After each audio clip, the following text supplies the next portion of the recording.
Aye.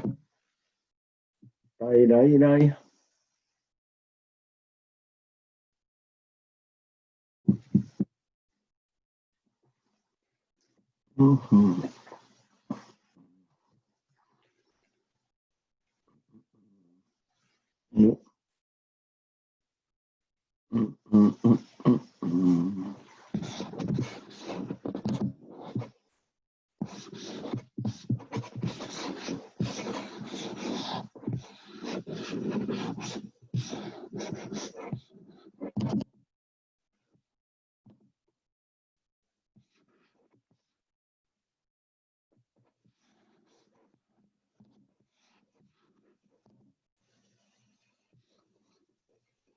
Hey, Danny, good morning. Can you just confirm if you can hear me?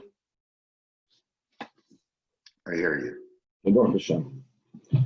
All right.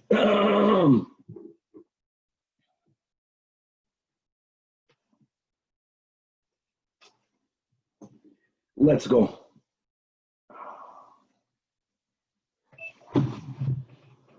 With the help of Hashem, we are learning Shabbos DAF Kuf Daled. We're going to be learning about the inner meanings of the Aleph Beis. Truth be told, the Aleph Beis is to be understood on many different levels, at least generally. You have the form, the character of the letter, as the Gemara will explain. Then you also have the sound or the meaning of the letters, another system that the Gemara will explain. And then you have even a loftier inner understanding of the letters of the Aleph Beis, and that's connected to the numerical values of every letter. Rabbi Yitzchak Ginsburg wrote a Gewaldige Sefer explaining all of the letters on each one of these three levels. We have also in Sefer Yetzirah, going way back, different systems of organizing the letters of the Aleph Beis, and here on Daf Kuf Daled, we're going to have an insight into 4 of those systems, which is the normal Seder Aleph Beis Gimel Daled. Then you have the Seder of Aleph Beis known as At Bash. Here we are already making groups of the letters, putting first the first and the last, the Aleph and the Taf, the second and the second to last, the third and the third to last, Ad Bash Gad, etc. There's another way of organizing the letters of the Aleph Beis, and that is Aleph, skipping 7 letters, Ches, skipping 7 letters, Samach. And when you organize this 22 letters, you really have 7. You have 3 such groups because you're jumping over 3 letters, 7 letters at a time. You have another system, the 4th system that the Gemara is going to be addressing, and that is when you take the 22 letters and you divide them into 2. So you have the first 11 on one column, the second 11 on the second column, and then you match the first letter of one column with the first of the other column, the second with the second. It's called the El, Aleph, Lamed, Beis, Mem, Gimel, Nun, B'chulei, B'chulei. We're going to go on from there to learn many other halachas, a Mishnah in the malacha of writing. I'll give you an example. We know that by writing you only chayiv chatas. If you write 2 letters, what's going to happen if a person writes 1 letter and a apostrophe? In other words, they make a siman, whether it is a dash on the top or another type of siman that indicates that this letter is not a letter, that this letter has in it a word. It's an acronym. And from there, we're going to go to the whole sugya of acronyms. And as we will see that we'll see this also in next daf, words in the Torah are really meant to be read as acronyms. We're going to have a machlokes tanaim if a person scratches letters into their body, if that is considered a way of writing. And b'chlal, the rule is any type of ksiva or any type of malacha that is shaloi kedarkoi will be an activity for which at least you won't be chayiv chatos. Another example, what happens if you're writing the letter ches, and here in the Gemara, as the Sfardim do nowadays, a ches in the Sefer Torah is comprised of 2 zayins with a chatoi teres, with a hunchback, with a certain type of inverted V that connects the roof of one to the roof of the other. So what's going to happen if a person on Shabbos simply removes the hunchback? He removes that which connects the 2 zayins, one with the other. And this ches is written in a place where really the letter 2 zayins should have been written. So there's a meaning to rendering the 1 ches into 2 zayins, but your act was just erasing 1 chatoi teres. Another gewaldige case that we will be addressing on Daf Kuf Daled, whether you're going to be chayiv chatas because you created, so to say, 2 letters or not. You didn't write 2 letters at all, and a lot more. Let us start where we left off. We left off on Daf Kuf Gimel Amid Beis, 4 lines before the bottom of the Amid. Right, we left off with the kasha. What was the kasha that we had a little bit earlier on Daf Kuf Gimel Amid Beis after the 2 dots? We had Rav Chizda that said that this is in the Mishnah, that if a person wrote 2 letters, and the example that we gave is that you set out to write the word Shimon, and you only in the meanwhile wrote 2 letters. The first 2 letters of Shimon is Shin Mem. So we learned the Braisa with 5 Tanoim, but the Mishnah is Rabbi Yehuda. Our Mishnah holds that even though you set out to write the word Shimon, and you didn't write the word Shimon, but since shame is a name for itself, right? It's a shame cotton from a shame gadol, and it's 2 letters, Shin Mem, so you chayiv chatas. On what the Gemara asked, hold on, you didn't write the word shame properly, because when you write shame, Shin Mem, being that mem is then the last letter in the word, so we know that there are 5 letters, oisius minatzpach, that we'll speak a lot about today, that these letters have 2 different forms, either the way you write it in the beginning or middle, like by the mem, it's called an open mem, versus the way this same letter, the mem, is the character of the mem. When it's written at the end of the word, it's called a mem sasum. It's called a shlas mem. The form is different. So you didn't really write shame. So why are you chayiv? So says Rav Chizda, from here you see that Bachlal, even in the Sefer Torah, even in Tefillin, even in Mezuzahs, this is the statement of Rav Chizda, that sasum ba'asoi pasuach kosher. And the way we teach the Gemara, both ways, any mem, whether you're writing a shlas mem in the beginning and middle of the word, whether you're writing an open mem at the end of the word, and really it's not just about a mem, but he's referring to all of the 5 letters that have 2 different forms depending on where you place them in the word, beginning, middle, or end. If you change that form, like in our case, you wrote a mem pasuach at the end of the word, it's considered a kosher Sefer Torah, Tefillin, and Mezuzah. And therefore, coming back to Hilchos Shabbos, you violated Shabbos because yes, you properly wrote the word shame. That was the statement of Rav Chizda, and we quoted the Braisa. The Braisa wrote many rules regarding writing stam. One of the many rules is the fetish that you may not interchange the mem pasuach and the mem sasu. So that goes against the Amoyed Rav Chizda. That's where we left off. So Chevra, we are 4 lines before the bottom of the Amid. So answers the Gemara that who, meaning Ki Rav Chizda, the Amar Kai Tana, you're right. One Tana says you may not interchange them, but it's a machlokas tanoim, and the moment it's a machlokas tanoim, and Amoyda has the right to pick a side, which Rav Chizda does here for Hilchas Stam Lekula, that Pasuach Vasasum interchanging is kosher, which that Kula brings the same Chumrah by Hilchas Shabbos, that if you wrote, in that case of the Mishnah, shame from Shimon, and you wrote a mem Pasuach, because you were planning to write Shimon, you wrote Shin Mem, boom, you are already chayiv. Huda Amar Kahaitana, Detanya, Rabbi Yehuda ben Beseira Omer. Nemar, now this Braisa is looking for a remez in the Torah that during the Yom Tov of Sukkos, when the Korbanos were brought, the Korbanos that have to come along with Nesachim, and Chevra, we learned this extensively when we learned Seder Kachin. Nesachim means that together with the carbon, you bring along both flour and oil, and you pour wine on the Mizbeach. So during Sukkot, aside of the regular Nesachim, flour and oil, a mincha, and also wine. On top of that, there was also Niso Hamayim.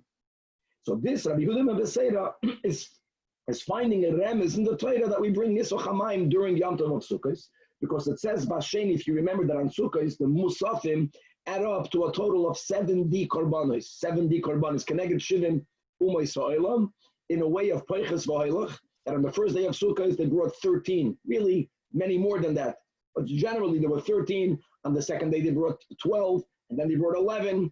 And if you remember in Parshas Pinchas, the Torah goes through every single day, and the Torah concludes with the words normally Viniska, and its libation. Now on the second day of Sukkot, when the Torah is speaking about these additional carbon musaf, instead of concluding Viniska, the Torah uses the words Viniske hem, their libation. not its libation. So you have really an extra mem. We're not focusing on the yud as well, but we're focusing on the mem. It says then all the other days, the Torah concludes v'niska. Then on the sixth day, another unusual ending. The Torah doesn't say the words v'niska, but it says unisocheha. So what is extra here is not the final letter. The final letter is a hey, but it's the yud before the hey. So you have a mem extra by Basheni. By Shishi you have a yud. And on the next day, on the seventh day, it says instead of kam mishpat, it says kim mishpatam. Nachamol has to an extra mem. Harei mem yud mem. And these three letters form the word mayim. So says Rabbi Yehuda ben Beseira, mikan remez lenisuch mayim min haTorah. Beautiful. End of quote. Now let's analyze that. Hold on, my friends. When you write the word mayim, the first mem is an open mem, right? It's in the beginning of the word. Here, the first extra mem that we're using to be merames to mayim is, as we just mentioned, nemar basheni, v'niskehem. The extra mem that Hashem writes in the Torah, so to say extra, is a final mem. So really, if you want to add the extra letters together, it's a shlos mem, yud and a shlos mem. Nevertheless, we are transforming this into a mayim word. So it says, the Gemara, this is all the way Rabbi Chizda, he leans on this Tana, obviously kosher, given, is the haraya, that when you have to write an open mem, and instead of writing an open mem, you wrote a shlos mem, this is acceptable, even if you're writing Sefer Torah, Tefilla and mezuzahs. So it's a two-way street. We'll hold Rabbi Chizda sasum nami. Also, when you are intending to write a sasum, meaning sasum v'asoi pasuach, right? If something should have been closed, like shame, the mem of the word shame should have been shlos, should have been a closed mem because it's the last letter. If you wrote it open, which is exactly what you did in the Mishnah, because you set out to write the word Shimon, the mem of Shimon is the Chamem Pasuach, is also kosher in Stam meaning Secretary of Mezuzahs, and since it's kosher, you'll be chayiv achatas. Okay.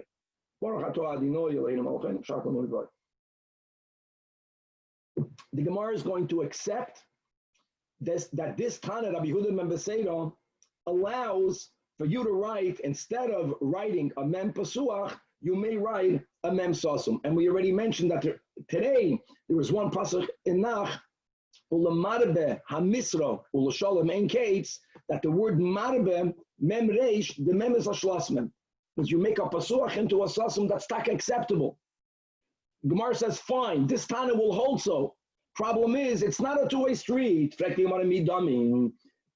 vaso sasum, which is the case of the Braisa, the Remes of Nisuch Hamayim, returning to DAF Kuf Dalid. Near Take, Aluye, Kama Ayole, since you are elevating the letter from a pasuach into a sasum, and we're beginning with the premise that a mem sasum is of a higher madrega. And how do we know that it's a higher level? The Amar Rav Chizda, because Rav Chizda himself taught, as we'll see soon in the Gemara, that mem v'samach shabaluchis b'nei soyim, that in the luchos, the letters mem, obviously only the final mem, the shlas mem, and all the letters samach stood on a miracle. Why were they a miracle? Because since the letters of the luchos were engraved, mishnei evreim, right, that's Rashi and Chumash and Parshas Kesisa, mamish through and through. So think about it. If you make a circle through and through a stone, or if you make a square, which is a shlas mem, through and through a stone, so there's going to be the middle part of the samach, or the middle part of the mem. If you would only engrave it 99%, that middle part would still hold because it's connected from the other side to stone. But if you go all the way through Mishnei Avaneim, then the middle should fall out. The fact that they did not fall out, says Rabbi Chizda, that's one of the many miracles b'nei soyim. Why do we see from this statement that in the luchos certainly there was a shlas mem, and the havamin of the Gemara will be that in the luchos all of the mems were shlas mems, all of them were shlas mems. So since in the luchos we all had shlas mems, and we're going to begin based on the premise that the open form of the mem was added later. If it was added later, it has a lower level. So when you go from a lower level to a higher level, it's acceptable. Ella, but in the case of shame from Shimon, that you did the opposite. Shame should have ended with a mem sasum. You wrote Shimon, that means you wrote a mem pasuach. So you downgraded the level of the letter. Ella sasum vasoy pasuach l'chuura garua komadarale. How do I know that you are lowering the level? This is the big statement, because menatzpach, the letters mem, nun, sadik, pei, chaf, tsoifim amarum, the ones who are called tsoifim, the gazers, it refers to the prophets. And it refers to the prophets dafka after the passing of Moshe. The Maharsha writes that we learned this in Cheder, that on the day that Moshe Rabbeinu passed away, 3,000 halachas were forgotten, and then they learned some of them back, but they still remained with 300 halachas that were not known. And one of those 300 is suggesting the Gemara was the Oisius Manatzbach. Oisius Manatzbach, as we'll clarify soon, as we understand it right now, that we Bechlal never had them yet. We, at that point, according to the Havamina, all of these letters, Mem, Nun, Sadik, Pei, Chaf, were always written the way we write them now, only at the end of the word. And later, we added another option of writing these same letters, if it's not at the end, to write them Pasuach, or to write them Kafuf. So if these letters were only added by the prophets, so they are on a lower level. So if you go from a higher to a lower, maybe that should not be valid. That should not be valid, not when you're writing Stam. And now the Kasha comes back in the Mishnah. Why is it that if you wrote Shem from Shimon, why would you be Chayv Chatos if you wrote a Mem Pasuach and Shem should not be with the Mem Pasuach? Got it? Now just a few nakudas. First of all, aside of this original Havamina, that initially and in the Luchais, all of the letters were only final letters, all of them, no matter where you put them. And therefore it's Aliyah Kama'ile, also to be aware that Al Pi Kabbalah, every letter has a numerical value. We are familiar with that. Aleph is 1, Beis is 2. Taf would be 400, because the moment you hit Yud, you go to 10, so Yud is 10. And then when you hit Kuf, you go to hundreds. Al Pi Kabbalah, the final letters, weiter, continue from the 400. So a final Chaf is 500. A final Mem is 600. A final Nun is 700. Kiyadua, it's late, but this is the word of the Rebbe's father. He asked, why is it that when it comes to the Shemos, we say Shem Ab, Shem Sag, Shem Ma, but when it comes to Shem Ban, over there we put the little before the big. What I mean little, let's go by Ag, right? Shem Ab. Ab is Ayin base. First 70, Ayin and then base. By Shem Ma, first Mem, 40 and then 5. 45. V'chulei. Sag, first 60 and then 3. When it comes to Ban, it should have been Nab, first 50 and then 2, right? Nun base. Why do we put Ban? So that Rebbe's father says, because since Al Pi Kabbalah, the number 9 is the number of truth. Because 9, no matter how many times you go, 9 times 1, 9. 9 times 2 is 18. 1 and 8 is 9. 9 times 3 is 27. 2 and 7 is 9. 9 times 4 is 27. I'm sorry, is 36. 3 and 6, weiter 9.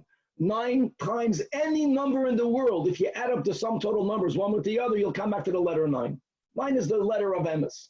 So the Rebbe's father says that if you go into these numbers of Hashem's holy name, Ab is 72, 7 2 is 9. Sag, 63, 6 and 3 is 9. Ma, 45, 4 and 5 is 9. But Ban, you can ask, 52, 5 and 2 is 7. Doesn't fit. So the Rebbe's father says, no, that's why instead of writing Nab, we write Shem Ban, because when you make the Nun into a final Nun is 700, Al Pi Kabbalah. So 7 and 2 is weiter 9. Then you come to the final Tzaddik is 900, and then the Aleph Rabasi is 1,000. And that's to say that Al Pi Kabbalah. So here also, the Shlas Mem has a higher number. It's Aliyah Kama'ile. Another insight Al Pi Kabbalah, that the open Mem and the Shlas Mem, Mem is the letter of Chachma. We'll speak about that soon. And there are 2 levels of Chachma. Let's go to the Chachmas HaTorah, which was really the source of all knowledge. So you have Nigla the Torah, that's called the open Mem, knowledge that is open to everyone easily. And then you have the closed Mem, completely closed, because that represents some knowledge that remains hidden, right? The Nistir of the Torah. So Nistir is also a much higher level than the Nigla. Any way you analyze the Mems, that's the Kasha of the Gemara. So how can you interchange it both ways? So the Gemara counters, V'tizbaram. You think that when we are quoting the statement that Menatzpach Soifam Amarum, does it mean that they made up those letters? It can be, because it says, and the Maharsha writes that this Elam HaMitzvahs is referring to the last pasuk in Chumash Bamidbar, not the Chokaisai, right? We're going to the end of Bamidbar, and the Torah, the last verse by the Chazak, Elam HaMitzvahs v'HaMishpatim. And Chazal tell us, literally meaning that the fifth book of the Torah is called Mishnah Torah. Moshe Rabbeinu repeated it, but he's not allowed to add anything to it, even though there are details of mitzvahs. But the concept that even Moshe cannot add anything to the Torah, and we know that there are two big exceptions, Hanukkah and Purim are the two new additions. We'll speak about that another time, God willing. But you can't make up anything. And Avada, you can't make up new forms to the letters. That's his kasha. So Zikha was not made up then. Ella must be that Mehava Havoy, that these letters existed before. Elama made the Lehava Yodin, we did not know Haiba Emsateva, Haiba Seifteva. Where should you place them? We didn't know where to place them. Where do you put a middle? Where do you put a final letter? And and really the way we'll understand now is that we had an option to put any way you wanted, or according to your understanding. When you understand the inner meaning of the letters, then if you think that in this word the letter is more connected to the Schloss letter, write the Schloss letter. If you think it's connected to the open letter, both ways, all of that was okay. And it's just a nuance. And by the way, this takes away the kasha. So none of them is considered greater than the other. It's not that originally God only gave us the final letters and we added. No, l'chatchila God gave both letters. Eloma, we had the option of putting them wherever we wanted. But since they are of equal importance, then therefore that's the Tana, Rabbi Yehuda ben Beseira, that Rabbi Chizda is leaning on, that you can change them either way. Still the Gemara has to tweak it. It says, if when Hashem gave the Torah, we were allowed to pick and choose wherever we want, to write the open letter, to write the closed letter, to write the bent letter, to write the straight letter, if we had that option. So l'choyre, even this, they should not have the permission to affix it dafke, like the mem pasuach in the beginning and middle, and the mem psasim always at the end. Who gave them that right? Ella, really, that's the conclusion, that shechachum, when God gave the Torah, God told us how to write it down. Elama, we forgot. And and then later they established it. And this has to be understood. How can you forget where you put the letters? And the answer must be is that the placement of God in the letters was in the luchos. Hashem wrote the luchos. The luchos was not something that we had the right to look in. It was closed. So if we would have opened up the luchos, we would have seen where is the open mem, where is the shloss mem. We didn't have the right to do it. Why didn't they check on the Sifrei Torah that Moshe Rabbeinu wrote? That's the Bikasha. So it must be that there was always the option of interchanging them. And again, like we mentioned, even now, Lamar Baha Misra has a shlossam in the middle of the word. Elamai, there was a preference. We forgot the preference. We forgot the rule. We forgot the ikir. Which means that even if they would have checked in the Sefer Torah of Moshe Rabbeinu, it's possible that it wouldn't have always been that way. If not, they wouldn't have forgotten it.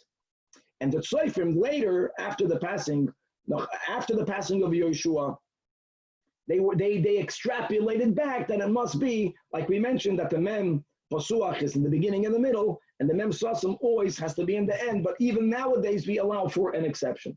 Now, to speak out, I know it's late already. Bekitzer, the following: Menatzpach mem nun tzadik pei langechof is going out of the order. The order in the Aleph base is first langechof, then mem, then nun, then pei, then tzadik.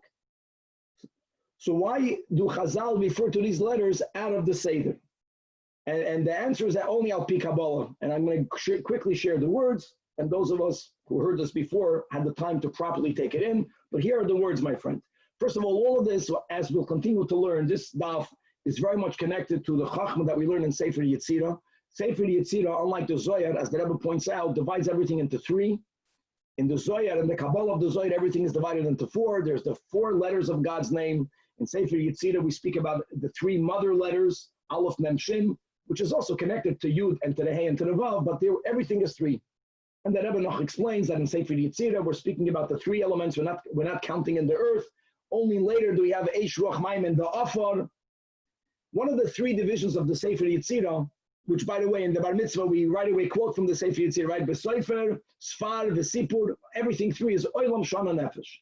Olam, Shana, Nefesh is what we will call in the Kabbalah of the Sefer Yetzirah, that the reality is a 5-dimensional reality. Dimension indicates that there are 2 directions. When you go to 2 opposite directions, you have 1 dimension. So you have the dimension of nefesh, of ethics, of soul, and that is good and evil. And good and evil is represented in the spheres of Kesed and Malchus, except what I'm saying. Kesed represents the closest to God, good, and Malchus in this model represents evil, that which is the farthest from God. Then you have the dimension of time, of Zman. And in the spheres, Chachma, Bina, Chachma is the past, that's how it works. Chachma is the past, and Bina is the future. And then Makim, space, we know that space is three-dimensional. And the 3 dimensions of space is represented in the spheres with Chesed Gevura, which is south and north. Chesed is south and Gevura is north. Tiferes and Yesoid, we just spoke out a few, maybe last week when we spoke about the Mishkan, right? Tiferes is east and Yesoid is west. And Netzach and Hoid, Netzach is up. You're going over the problem, and Hoid is humble down, up and down. These are the 5 dimensions of the Sefer Yetzirah. And when you have them divided, as we just mentioned, so just to mention that the 5 of Kesed, Chachma, Chesed, Tiferes, and Netzach, they are also known as the 5 Chasadim, and their opposite counterparts. And now I'm going on this correct Seder, Malchus, because Kesed Malchus. Malchus, Bina, because Chachma Bina, right? Gevura, Yesoid, because it's Tiferes Yesoid. And then Hoid, Yesoid is before Hoid, they're called the 5 Gevuras. Many of us heard the 5 Gevuras. So you have a way of dividing the 10 spheres into 2 columns, Hey Chasadim and the Hey Gevuras. Now, the letters, the final letters, as they correspond to the Hey Chasadim, it's Taka Ala Seder. Line Chav corresponds to Kesed. Problem is, it also corresponds to Malchus. But let's go first. So the 5 letters Ala Seder is the 5 Chasadim. Chav is Kesed, Mem is Chachma. As we just mentioned, Mem represents Mayim Chachma, the revealed Chachma, the hidden Chachma. Nun is the letter of Chesed. Pei is Tiferes, and Sadik is Netzach. But since the 5 Gevuras are the opposite of the 5 Chasadim, so the line of Chav also represents now Malchus. The Mem represents Bina. The Nun represents Gevura. The Pei represents Yesoid, and the Tzadik represents Netzach. But when we translate that, and we want to reorganize now, the Spheres are out of the Seder. The Seder of the Spheres is not Malchus, Bina, Gevura, Yesoid, and Hoid. No.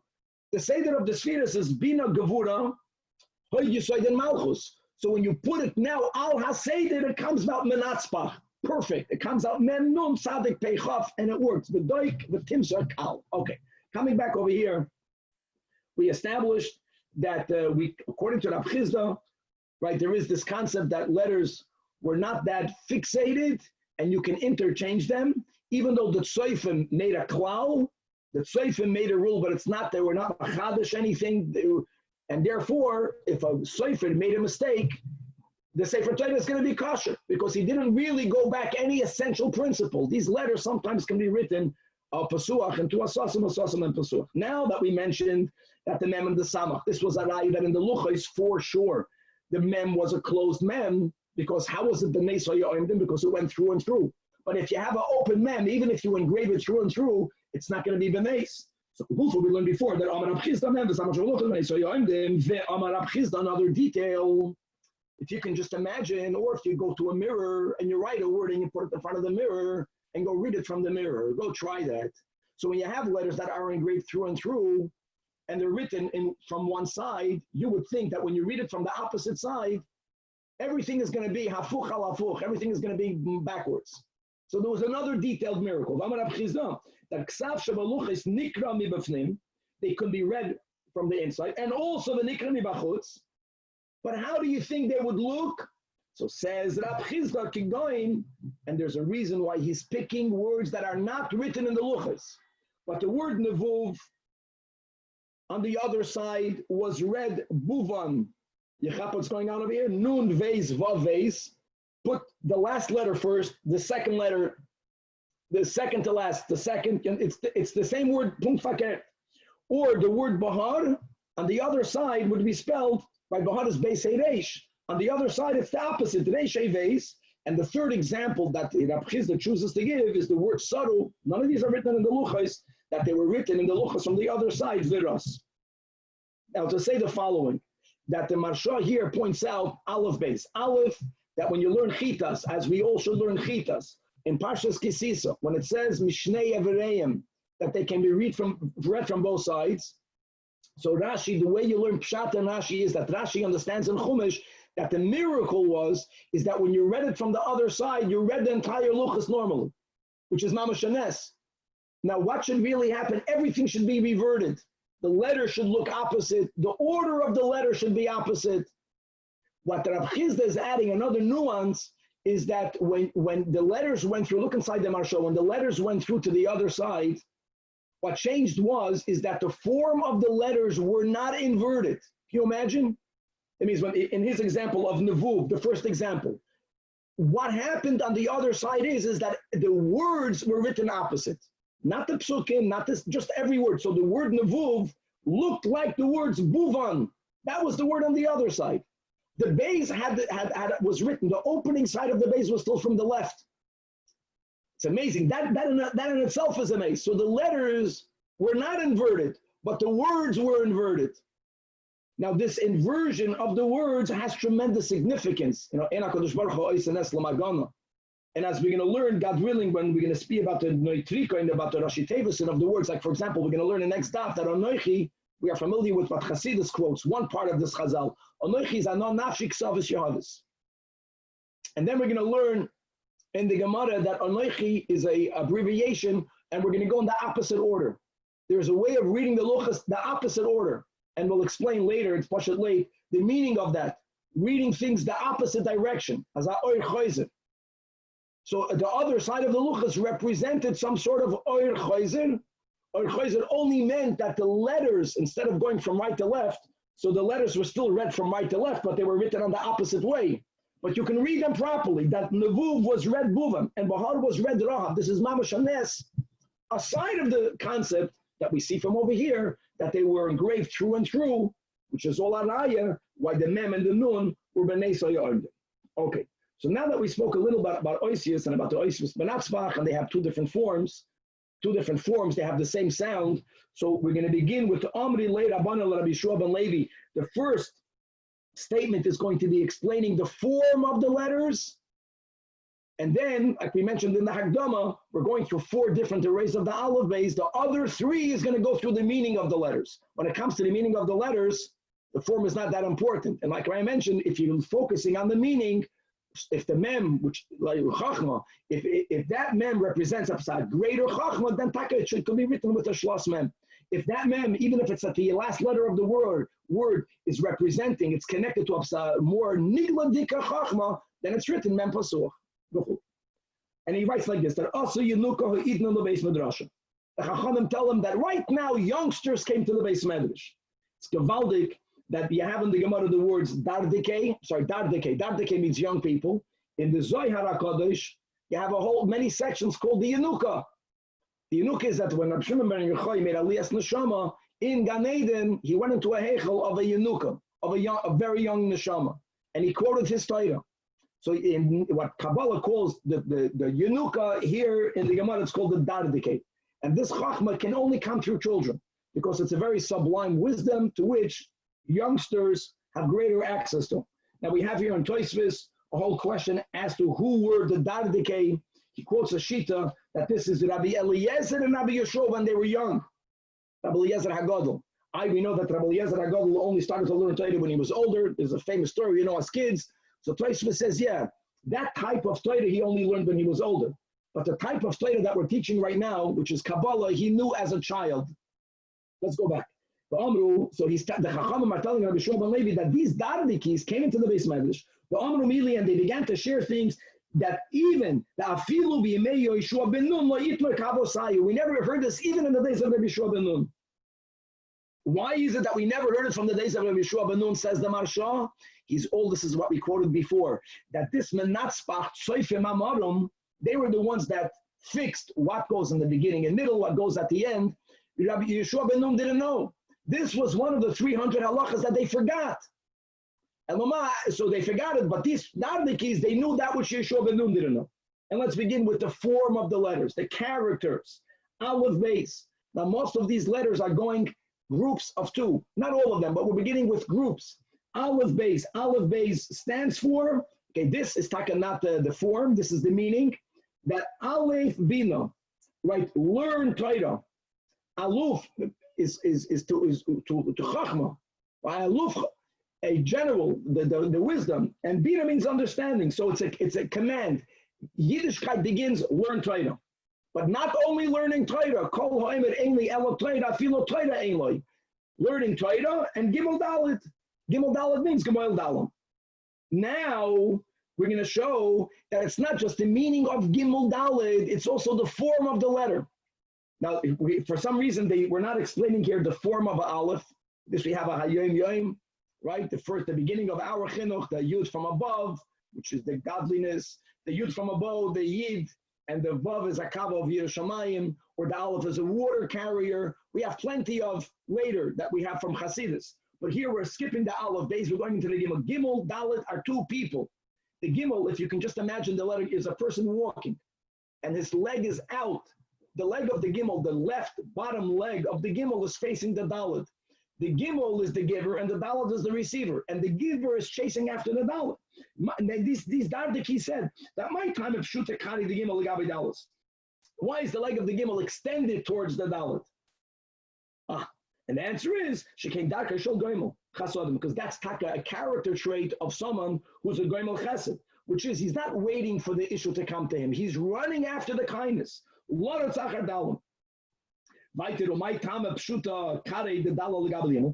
the leg of the Dalet extends towards the Gimel? If you can imagine a Sefer Torah, the leg of the Dalet doesn't go straight down. It leans a little bit to your right. And we write from right to left, which means it's leaning towards the Gimel. Why is the leg of the Dalet towards the Gimel? A little bit. And the answer is, the limsa lei nafshe.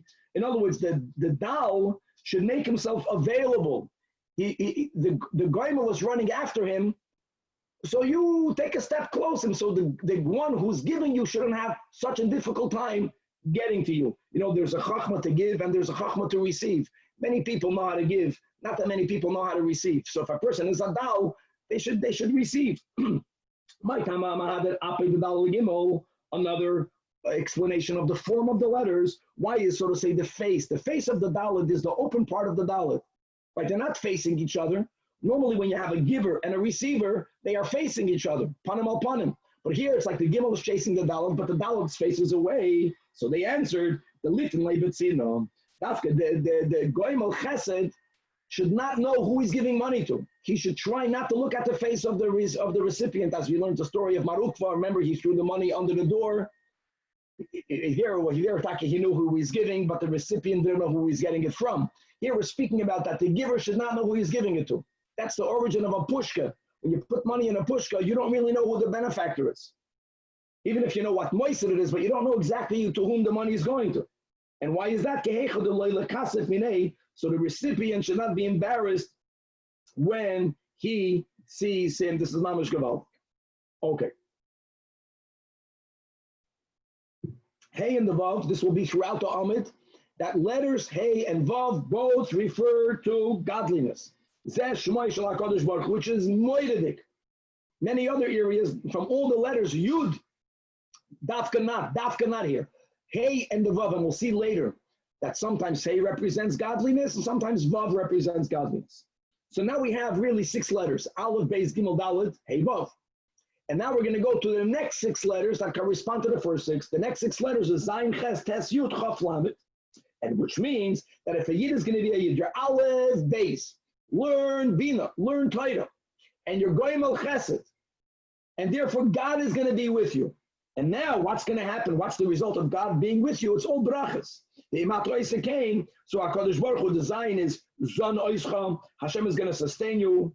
The ches stands for the chein oischa, you're going to find favor in the eyes of God. The tes stands for umeitiv lacha, right? He'll benefit you. Then you have the yud, the Naisin L'cha Yerusha, you'll get an inheritance. And the Chav is the Koisha L'cha Kesher L'Olam Haba, and you will even receive a crown for the world to come. Weiter, Mem Pasuach Mem Sasuma, as we just spoke out, which means now we're going back to the Aleph Bina. What type of wisdom? There's Maimer Pasuach, and there's a Maimer Sasum. That's a very important word. A Maimer, how beautiful it is for us. You have the open Torah, the easier accessible Torah, and we can refer to that as Bina. And then we have a much higher level of Torah, which is the closed mem. Then Nun Kafufa and Nun Pshuta. The Nun Kafufa is the bent nun is the nun in middle and the beginning of a word.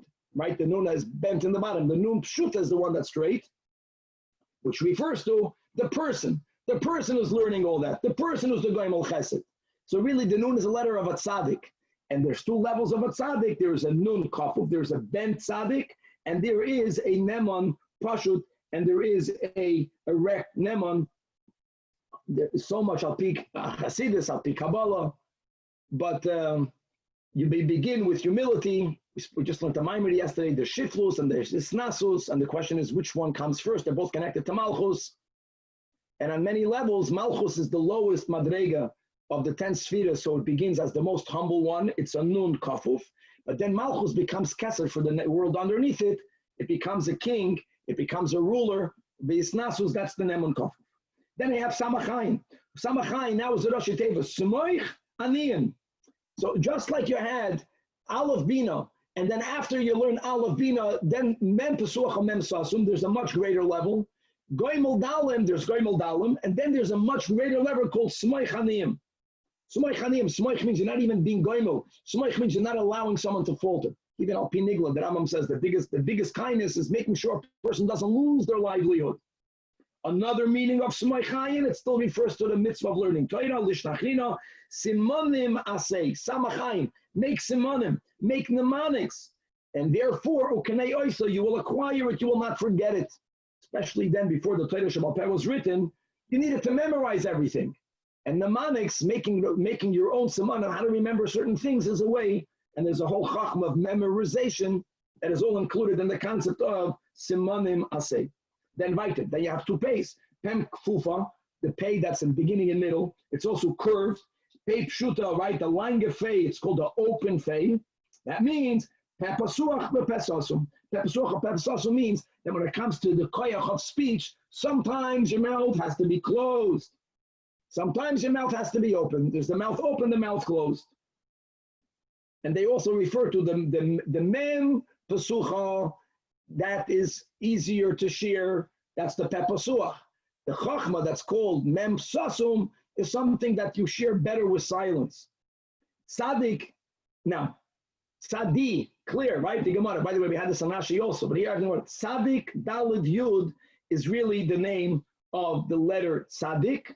It's very interesting to note that man yet chasidim are very careful to say tzadi, and we are very medagdik not to say tzadi, to say tzaddik.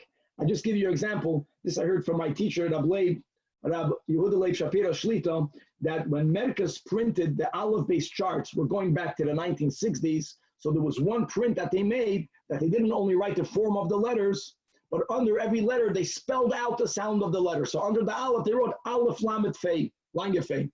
Right, Beis is Beis Yud Sof. And when they wrote the letter Tzaddik, so they wrote it, Al Pinigla, Tzaddik is Takas, but no one debates that Tzaddik is really Tzaddik Dalit Yud, Tzadi. And they wrote Tzadi. And the Rebbe, B'Ksav Yad Kodshay, made a Langechof. And in those years, when they would typeset something, typesetting was expensive. The Rebbe made that addition after it was already typesetted, and they couldn't afford, or it was too late to fix it in the print. So they added biyad, or they made Xeroxes, that all of the MERCAVAs, Aleph-based charts, had a handwritten kuf at the end to make sure that it's written tzaddik. Now, first of all, a couple of points. That since, as we're learning now, the Gemara is making pairs of the letters, Aleph base, Gimel Dalet. Now, sometimes it's not pairs of two, but a lot of this da'amid is pairs of two. So what letter comes after tzadi? What's the next letter, my friends? A kuf. So we put together, especially when you're saying the Aleph base, tzadi kuf. Tzadi kuf is tzaddik. That's before we're going to quoting the Rebbe. But that's not it. It sounds like kuf, but the reason why we are medagdek to always pronounce it tzaddik, this is something that the Rebbe spoke about many a time. We have a sikha that's printed in Sefer HaSichas Tafshin Nun Aleph on DAF 403 and 404 and 405, in which the Rebbe explains that there's tzad. And we know this, there's the tzad HaKadusha, and then there's the tzad of Lu'umazeh. Tzadi, as we'll see here, tzadi is the chatzadik. Tzadi, as the Gemara says over here, there is the, wait a minute, where am I up to? The tzaddik, kaf of tzaddik, the tzadi, the letter represents a tzaddik. What's that tzaddik? Tzad Yud, my side, the Yid that lives within God's side, and not any time the opposite side, but just me living in my side. A tzaddik in Pelz is not good enough. That the point, the kavana of the tzaddik is that he should take that koyach of God's side and he should bring it into the whole world. And Kuf, which is not a final letter, Kuf is the only letter that's not a letter soifis, like the long nun. It goes under the line. It goes into the world. And that's the Hasidic attach of Kedusha, Kuf. Kedusha al pinigla means removed. You're Makadosh, a woman. And Taka, Kaddish. Kedusha means removed. But the Kavana of Kedusha, V'nigdashti betoich b'nei Yisrael, that we have to take that level that's removed and bring it into the world. The purpose of living in God's side, tzaddik, is to bring it into the world. And that's why we emphasize tzaddik. Tzaddik represents the purpose of the tzaddik.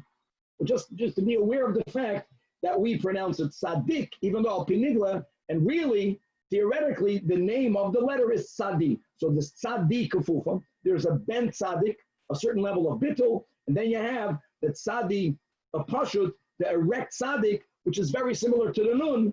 And indeed, the Gemara asks, Hainu neman kafuf, Hainu neman pashut, tzaddik and nun are the same thing.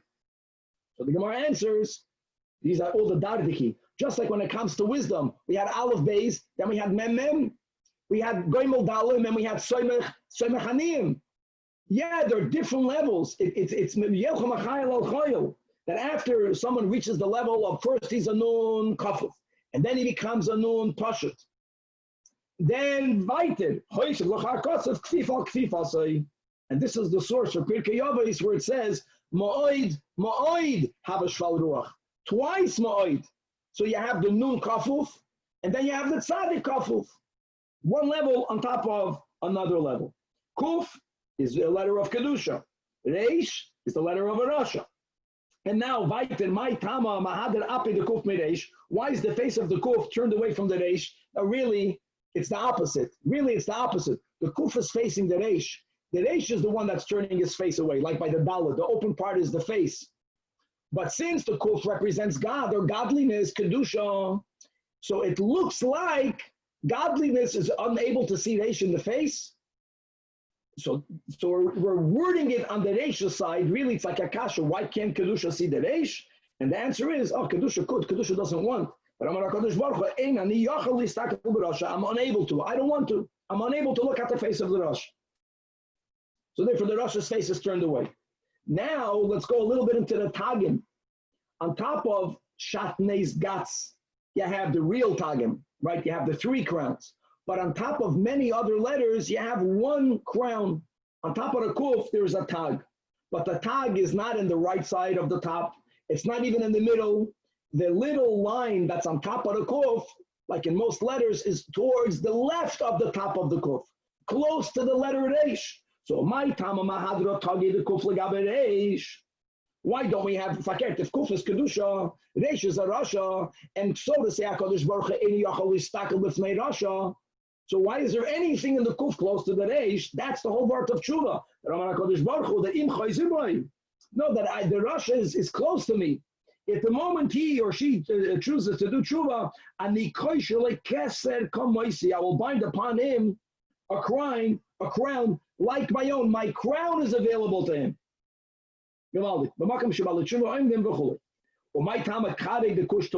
Why is the leg of the kuf suspended? In other words, why don't we have? I know that the letter kuf, the left leg goes under the line. That's the power and the goal of kedusha, to bring it into the world.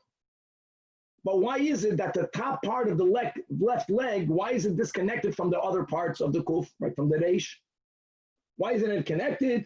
So the answer is to give another opening for tshuva. That if the rasha wants to come back to kedusha, he won't only have the option of going through the bottom, he can even go through that top opening. Hadar bei la'ayil, right through the open door. He already has an opening, the lahayil bahach, there is an opening in the bottom. So Adarabba Misayel, Shlakish, I'm Shlakish, my dechsiv, what's the meaning of Pasuk and Mishlei? Im Laleitzim, Hu Yalotz. Right, to a cynic, you got to act cynically. However, but to the humble, you should grant favor. You should interact with people according to their level. Meaning, in if a person is choosing a path of impurity, then God, Hashgacha Pratis, makes it easy. There's an opening for you to follow that path. The opposite, if a person is trying to purify themselves, he's being helped. He's being helped is that even though there's an opening from the bottom, you make another opening from the side. Right? Shin is sheker and taf is emes. My tama sheker mekarven milei. Now the kasha is the word sheker is spelled out shin kuf reish. Shin kuf reish. These letters in the aleph base are near each other. Now it's not on the right seder. In the aleph base it's really kuf reish shin. Right? We have this in the Basa Lagani a lot, but still these three letters are near each other. And emes, if you want to pick the three letters of the aleph base that are the farthest from each other, the first, the middle, and the end, that's emes. Why is emes menachik milei? And the answer is adrabah, shikra is shchiach, right? Sheker is common, so it's easy to find. Kushta, truth, is not that common, lo shchiach. Another kasha, my tamo shikra achada kari koi. All of the letters of sheker, the bottom of the letter, we're going to the form now, ends with a point. In the Sefer Torah and Stam, the shin ends with a point. Kuf, the line under, is 1 point. The reish only has one leg, so it's standing on one leg. And the word emes, all three letters emes, the bottom of these words, of these letters, they have 2 legs. Right? The aleph is from the vav and from the yud, and the mem has a very long line on the bottom, plus a little from the left, a little bit from the leg of the vav that's connected to the mem. Sof, again, you have the vav on the right side, you have the upside down dalet from the left side, and the answer is adarab. Kushtei emes is hard to find, but it stands. So the letters stand, and shikra and falsehoods, right, loikoi, cannot stand. Now let's go weiter. Another seder of the aleph base is going first to last. Atbash, and this is very meaningful. We already mentioned when we're going to go, God willing, into the next daf, into the concept of abbreviations, that there is a concept of going backwards. You have to be able to read things frontwards and backwards. So the first letter is like the last letter, the second is the second. So it says, there's these dardikis, that atbash means that oisi t'av, that's the letter aleph taf, that if a person has made me abomination, if a person will reject God, is es aveloi taf, will I desire him? Or God is saying that even if a person made me to'ev, I will still desire him or her to do tshuva. Bash. Bash means that if be loy chashak, that if he didn't desire me, that's the base, is shmi, that's the shin, yachol boy, will I allow my name to rest in him or her? Or you can read this, that God is saying in the positive, that even if a person, right, is be loy chashak, shmi yachol boy, if they'll do tshuva. Got it. Gufay time, if a person made his body tame, is arachim alav. Or again, in the positive, that God is saying, as a father, he has compassion on us, still arachim alav. Dak, dal soy sainal, if my doors he closed, is karnov. Karnov means his horns. Horns means one's pride. Karnov loy agadeya, will I not cut down his pride? So according to this, the beginning is the interchange with Rishoyim. Atkan midas Rishoyim. Al midas tzadikim. And it's amazing that we're going ad bash God. The next one would be, right, the letter Hey. We learned in the explanation above that Hey and Vav is Kedushas, God's. So there isn't any negativity at all, even the Chetzonius, when it comes to the letters Hey and Vav. So the ad bash under the Shoim ends over here. The ad bash for tzaddikim go the whole thing. Ad kan midas Rishoyim. Aval midas tzaddikim. What's ad bash? Im ato boish. Meaning, if we have a certain amount of busha we learn in Chassidus is Yirei Ilam, so then that's at bash im atoboish, then gardak. Gardak means im atoisekain gur. Gur means you live. Gar. Where dak bid doik. Doik is one of the names of the heavens. Hatz vap, meaning the hey and the ches are easily interchangeables. That chatzitza havi beincha la'af, that Hashem is going to make a barrier to you, tzaddik, between you and wrath and af, and za chas kan. Here the ches is going to become a hey. Meaning, Ve'ein atom mizdazeya, that's Zayin Aleph Hey, from the Satan. The Satan is here, Samach and Sin interchange each other's. In other words, we won't have to tremble from the Satan because God will protect us from the Satan. And the final two letters, Yam, Kal, which means that Omar Sashal De'enu Lefnei HaKadosh Baruch Hu Ribono Shel Olam Layom Koil. Don't treat the Jews specially. Everyone belongs here. The sea refers to Gehenna. If people are unworthy, if they have to be thrown into the Yam, everyone, no preferential treatment. That is the final statement that the Satan tells God. It's amazing. And that ends the Atbash Letzadikim. But one second, what does God tell the Satan? So now we go into now the third array of the Aleph base, which is when you have a letter, you skip over 7 and you go to the 8th letter. You skip over 7, you go over to the 8th letter.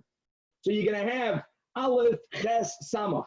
Then you're going to have, go from Samach, say, Beis, Tes, Ayin, Gimel, Yud, Pei. Okay, because when you go over, skipping over 7, you're going to have really 3. It's going to be divided into a column of 3, even though that it's 3 times 7 is 21, but the last letter is going to be put on the last triplet. So Achas, God responds, Achas betagif, which means Anichos aleim. No, I will show the Yidden preferential treatment. Gift goes to Avodah Zarah because they reject Avodah Zarah. A Yid rejects Avodah Zarah. That in itself is our biggest chus. Dachatz.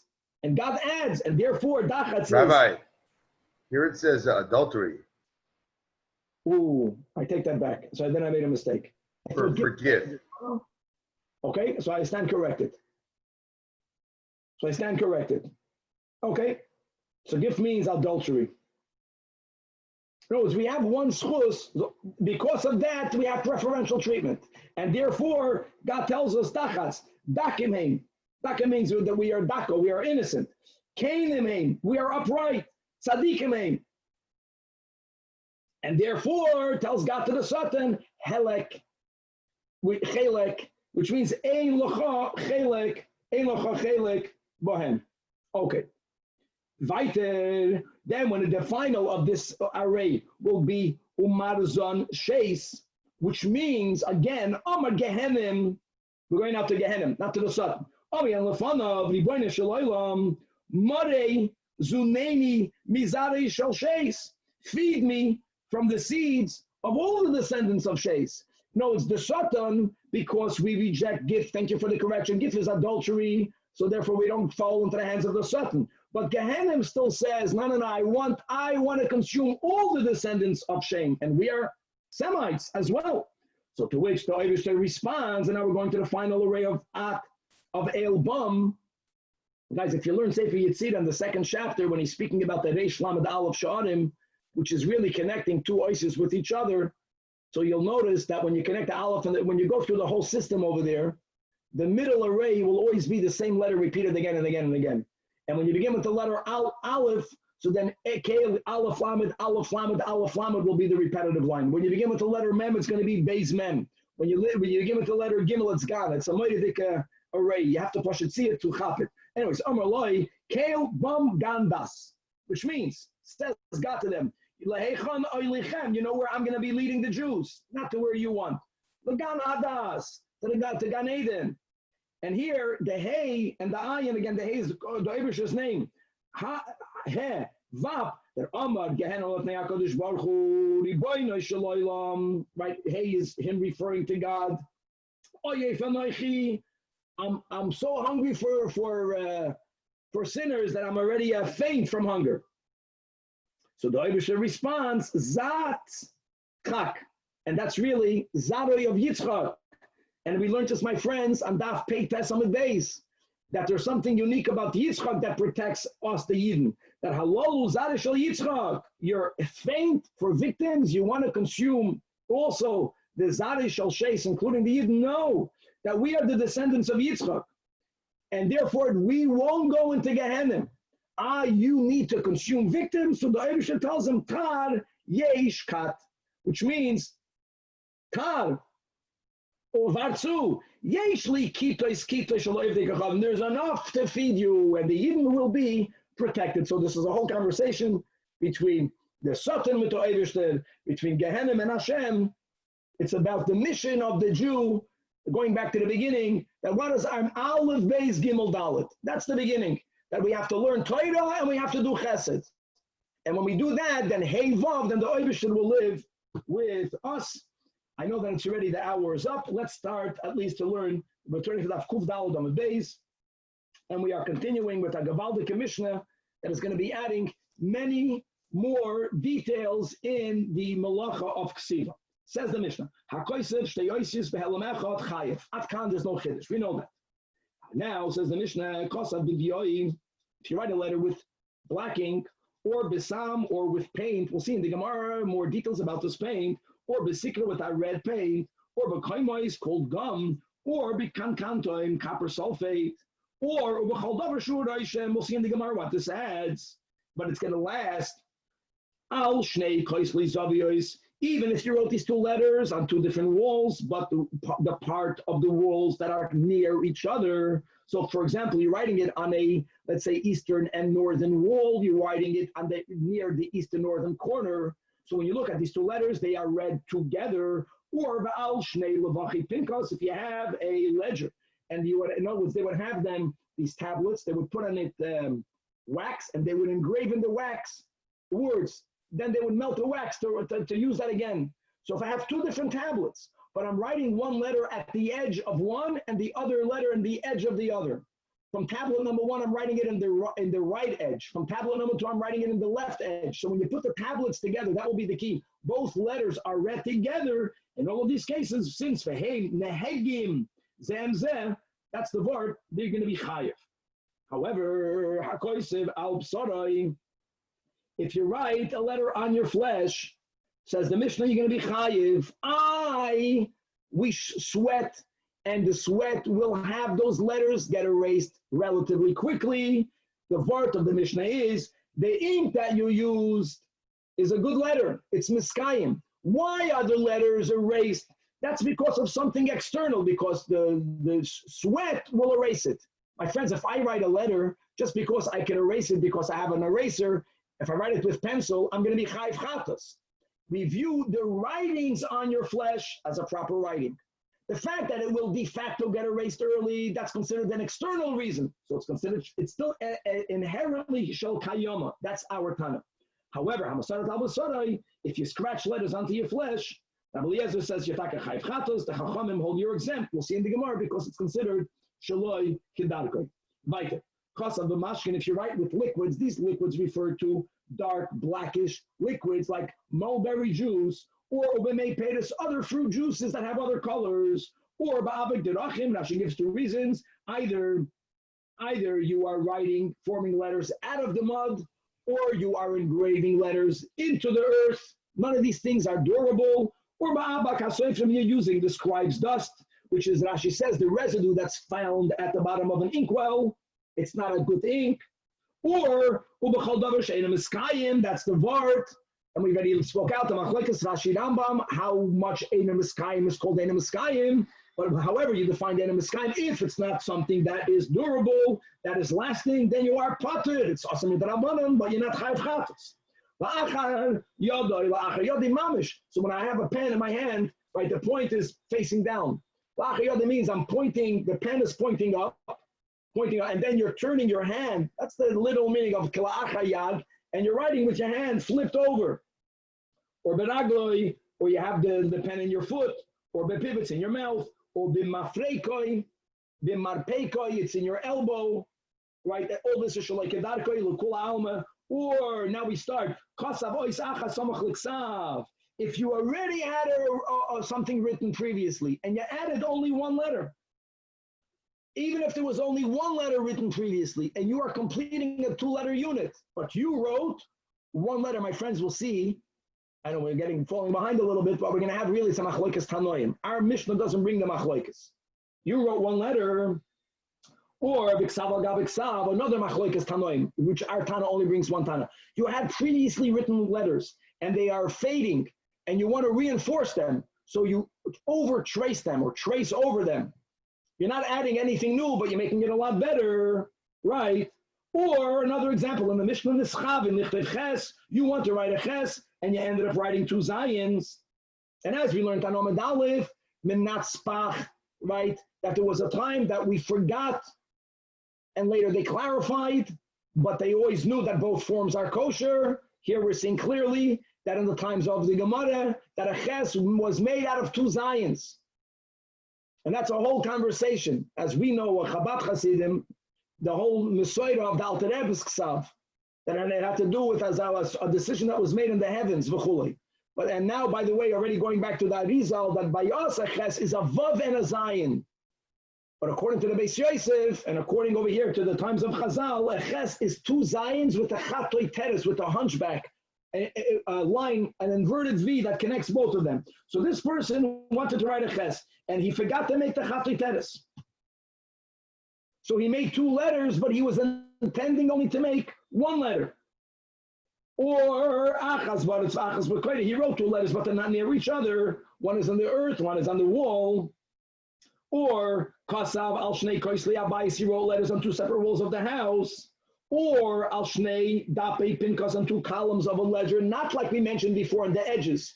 Even if you put these 2 tablets together, they're not near it. When you look at it, you don't see a word. You see 2 separate letters. Since the Ein Nehegim Zem Zem, in all of these cases, our Tana holds, Pati, you are exempt. And let's conclude at least the Mishnah.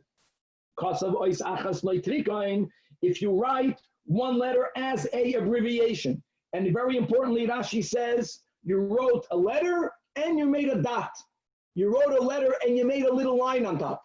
Now, we learned in the last year a Tana that holds, you're not chayiv for letters, you're chayiv for the shimas. You make 2 shimas, of course you'll be chayiv. But we're not going with that Tana. You have to write letters. You only wrote 1 letter. But that little line is indicating that you mean that this letter represents a whole word. Rabbi Yossi, I think it was. So that was Rabbi Yossi about the Rishima. But here we're not going with Rabbi Yossi. So our Tana holds that there is a machlokes Tanoim. Rabbi Yeshua ben Beseda is machayev you. It's considered you wrote 2 letters or more. And the Chachamim hold that you are exempt. And we'll stop over here. And we'll, God willing, in the next daf, we'll rush to catch up to be continued. All right, the letters took a long time. Oy Gewalt. Amazing. So what are we doing right now? We're gonna run. Reset. So buckle up. Yeah, I was wondering. I felt like I'm ready for Kufay. Shlomi, you have to come 6 o'clock. Aleph I'm doing mine Shabbos. Aleph Beis, Mem, you got 100 again. I did it Shabbos. I always do the first daf of Sunday Shabbos. All right. So you tell me why is Menatz Machar of the Seder?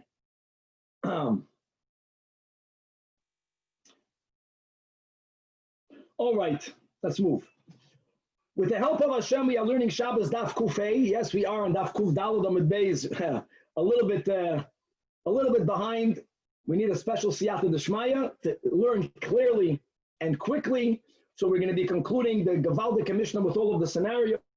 We're going to be moving on to many. Still, we are not fully done with the Oisius, with the sugya of Oisius. We're going to be speaking about the concept of a noitrikoin, which was the last case we had in the Mishnah, the Machlokes Tanoim.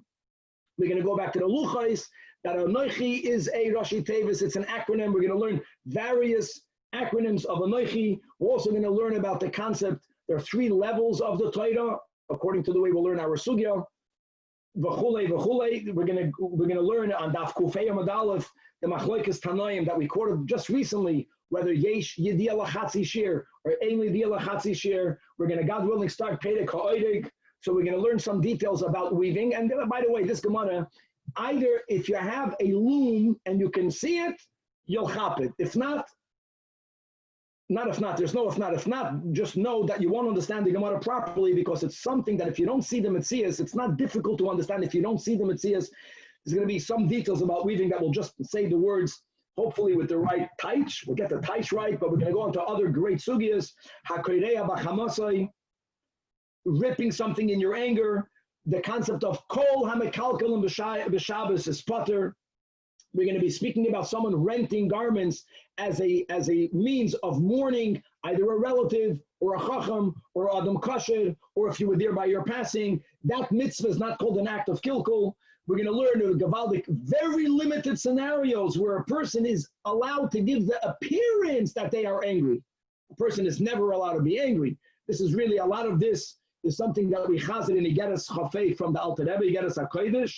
We're going to learn a little bit about Kol HaMas'atzel, the Hespedei Shel Chacham, the negative consequences of that, because Hakereya for a Chacham, doing a eulogy for a Chacham, and in the Genigla, the meaning of Arichus Yamim versus Arichus Yamim Vishanim. Hopefully we'll get up to there and a lot more. Okay, Chabad, we're on Daf Kuf Daled Amud Beis, right? Almost all the way on top of the Amud in the beginning of the Gemara. Now the Mishnah began to speak about writing and how writing is prohibited no matter what type of ink you are using. So the Gemara is teaching the meaning of things. The word ink that the Mishnah uses means the yoisa. So now you know, ink means ink. It's the black ink that we write stam with. When the Mishnah says the word sam, sam is a paint, it refers to sama. Now what does sama mean? You have a machlekas rishonim, whether it's a yellowish paint, a paint. The nekuda is they're meskayim, so yechayev. Sikra means red, or red pigment. Right? They would paint, we said the sick tree had a reita bendel around it. Okay, it's called sikar. Koimois is koima. It's a type of gum. Kankantoim is one of the ingredients of ink is kankantoim. It's copper sulfate. And Amar Rabba Bar Bar Chana Shmuel Charsa Di Ush Kafe. That sometimes this is the name of what shoemakers use to blacken the shoes. Okay, that's called the final one, kankantoim. And then the Mishnah adds, or v'chol davar shehu roisham, asks the Gemara lasuye. Mai answers the Gemara lasuye had Tani Rav Chanina that what that kasave b'meitaria. If you wrote, it's amazing. We speak about writing a get. Now a get does not need to be written on parchment, but it does have to be written with an ink that lasts. So if you wrote a get b'meitaria, either meitaria is rainwater, sometimes it's dirty in a city. So you're writing it with water, but there's so much dust or dirt or mud that even after the water evaporates, there is enough of a reshima that is long lasting. Or it's a certain fruit that you look in Rashi, some sort of water that whose pigment lasts. Or va'afso, gol not water, so kasher. So I'm making a gavaldik correlation. Any type of ink that is good enough to write a get is the haraya that it's long lasting. So that ink is good enough that God forbid that if you wrote on it b'Shabbos b'shegi chayv chatas because it's davar hamiskai. Now that we mentioned this link between violating ksiva b'Shabbos and that which is kosher for writing a get, Tani Abraisa was taught by Reb Chia another type of ink that is kosher enough for a get. That kesavai, if you wrote a get, the avar is lead. By the way, that's mamash a pencil, right? So then, even though a pencil, we said you can erase it easy. So what? Without you doing an act, whatever you wrote will be long lasting. Or b'shachar, or b'shichur, with charcoal. Or shichur means something, again, going back to the shichmacher, is something that they use to blacken your shoes. So then it is kosher. But mainly that's what the Mishnah is including. But if you use that on Shabbos, you're chayiv chatas. Amasodet al b'sodeh, we had in the Mishnah machlokas tanoim. You scratched letters into your flesh. Tanya, Malahem Rabbi Eliezer lechachomim. Rabbi Eliezer is the one that is machayiv. Bahaloi ben Setata hoitzi kishafim in Mitzrayim b'srita al b'sodeh. There was a person called Ben Setata. He was not worthy to have his name mentioned, but he went to Egypt. He wanted to steal certain black magic formulas, and the Egyptians, that was their national treasure. So whenever you would leave their country, they would check your stuff to see whether you wrote, whether you took one of their amulets, whether you copied one of your amulets. So he wanted to circumvent them. So this Chacham, the Saginor, he scratched into his flesh a certain formulation of kishuv. And so you see that people do etch into their flesh letters. So Fakir, the Chachamim tell Rabbi Eliezer, that's our proof that you're wrong. Shoitahaya. Who does that? It's injurious to write letters into your flesh. So since he's a shaitam, the ein miviyanayim in a shaitam. Now yeah, we're living in a world filled with shaitim, with the people. However, just I know that if you have done this without knowledge, shaitam, I'll take that, it's very harsh. Whoever, God forbid, the shoigig made a tattoo on their bodies, that being that now there's technology that has the koyach to at least partially take it off, it's important to do so. because we're not allowed to do it biblically. So aside of the sort of writing things into your flesh, even just writing it with asrita, the Gemara calls this an act of a shaita. So just because Ben Statata did it, the very fact that he wanted to have the kishur formulas, maybe that's why it's called a shaita. Who needs that? And again, it's asur. So this is a great line. Okay. Then we had in the Mishnah, the Mishnah did not write a machloikas tanoim. However, the Gemara says that writing one letter, which will complete a two-letter unit, that our Mishnah writes, you're patir, mantana, omar afhuna, deloike Rabbi Eliezer.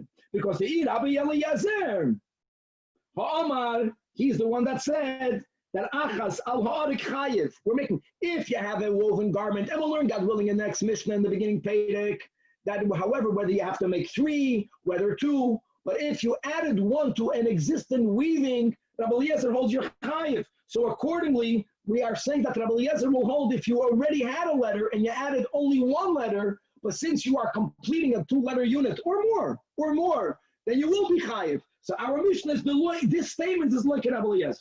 Then write it. When the Mishnah says if you traced something that was already pre-written, ksav al gabi ksav, our Mishnah again wrote only one shita that you're pater. So man kana, it's not l'kul ha'alma. Amar Rab Chizda d'loike Rabbi Yehuda, the Tanya, harei shehoyu tzorech lichlev es Hashem. Speaking about a person who's writing a sefer Torah, and they're up to God's name, and this person made a mistake. They thought that they have to write the word Yehuda. Really, they needed to write Yud Kei Vav Kei. They thought they have to write Yud Kei Vav Daled Hey, Yehuda. So first of all, they made a double mistake. Sometimes taka, double negative is a positive. First, they thought erroneously they have to write Yehuda. And then when the Chacham wrote Yehuda, he left out the Dalet. So he ended up writing correct. He wrote Yud Kei Vav Kei. But his kavana was not to write God's name. And when you write Shem Hashem in a Sefer Torah, you have to be machavin to write God's holy name. The Torah related by Dalet, so he gives a solution. Mavar all of Kulma Sumekachay. Overtrace it. Now, Rabbi Yehuda, how beautiful. So Rabbi Chizda says, my friends, if according to Rabbi Yehuda, that's a solution, because it's Keilu, you wrote God's name anew, then if you do that on Shabbos, you'll be chayiv. It must be that our Mishnah is like Rabbi Yehuda. The Chachamim say, listen to the words of the Chachamim, Ein Hashem min hamuvchar. And make no mistake that what they are not saying is it's not ideal. The Chachamim hold, we hold, the name is not good. You have to erase and rewrite. Even according to you, Lishi Tascha, that you hold that tracing over is okay, at least be moed, it's not lechatchila. Nevertheless, since it's kosher, our Mishnah cannot be like Rabbi Yehuda. Weiter, Tana we learned. And now we going back to the previous topic of the Mishnah writes, adding a letter to a pre-existent letter. So now we know it's a machlokes tanoim. Adds the Gemara, there's one case where everyone is moide, you'll be chayiv. Tana we learned that kosav ois achas ve'ishlim ala sefer. If this one letter was mashlim a whole sefer, you know what sefer we are referring to? Any one of the chav dalet sifrei kodesh. A whole sefer would mean chumash bereishis. And certainly today you have a sefer Torah that you're reading it and this happens, and you find a psul in a letter. So when the sefer amends that letter, it doesn't have to be the last one. It's the one that makes it kosher. That one letter, l'kula alma, is chayv chatas. Or likewise, because we made a correlation to the Mishnah, we'll have the next pedic of oidig, that arag chut echad ishlim ala beged, if this one act of weaving is mashlam a ganze beged, chayiv. Okay, so that was a state. So Aman Kama, the Gemara wants to know, who do you think authored it? So we begin by saying, Amar Rabba Barafuna Rabbi Eliezer, the Amar Achas Alarik Chayiv. Rabbi Ashi says, no, that this is L'Kul Alma, Afilu Tema Rabbanan, Lahashlim, Shiny. Okay, weiter. Amar Rabami. Ha, Kosav Ois Achas B'Tiveri Achas B'Tzipoiri. You wrote two letters. You wrote them in different cities, on the same Rabbi, shot. is when he's saying that it's finishing it, is that out the whole Patish?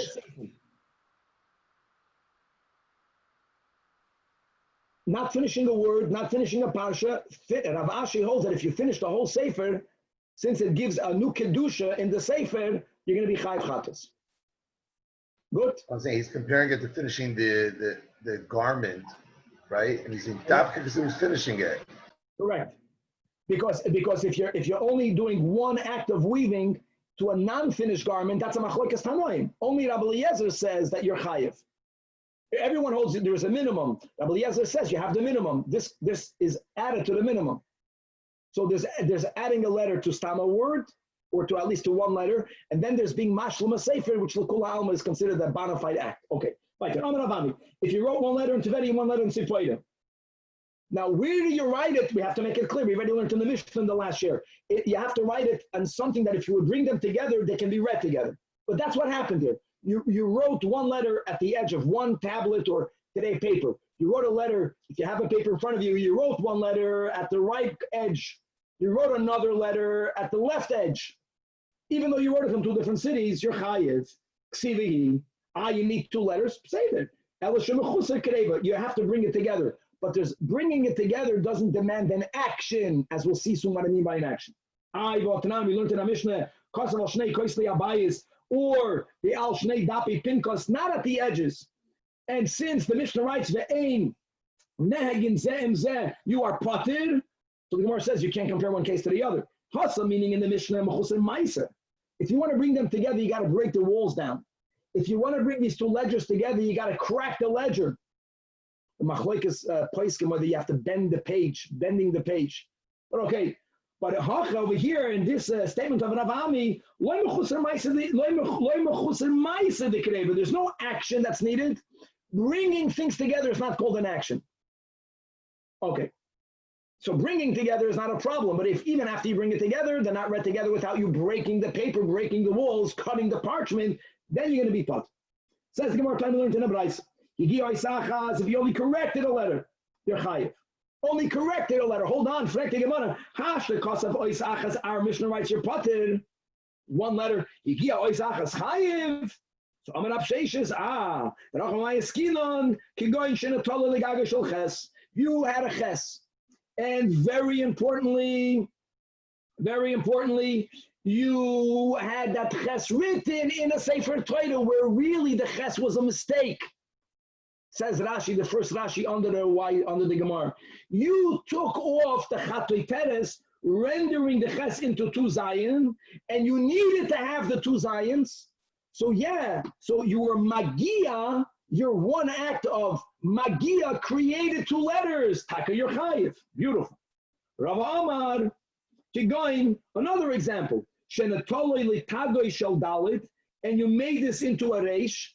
I'll tell you even more. And hold on. In other words, you needed to have a reish. Erroneously, there was a dalit. To fix that, you only needed to take off that little top right protrusion.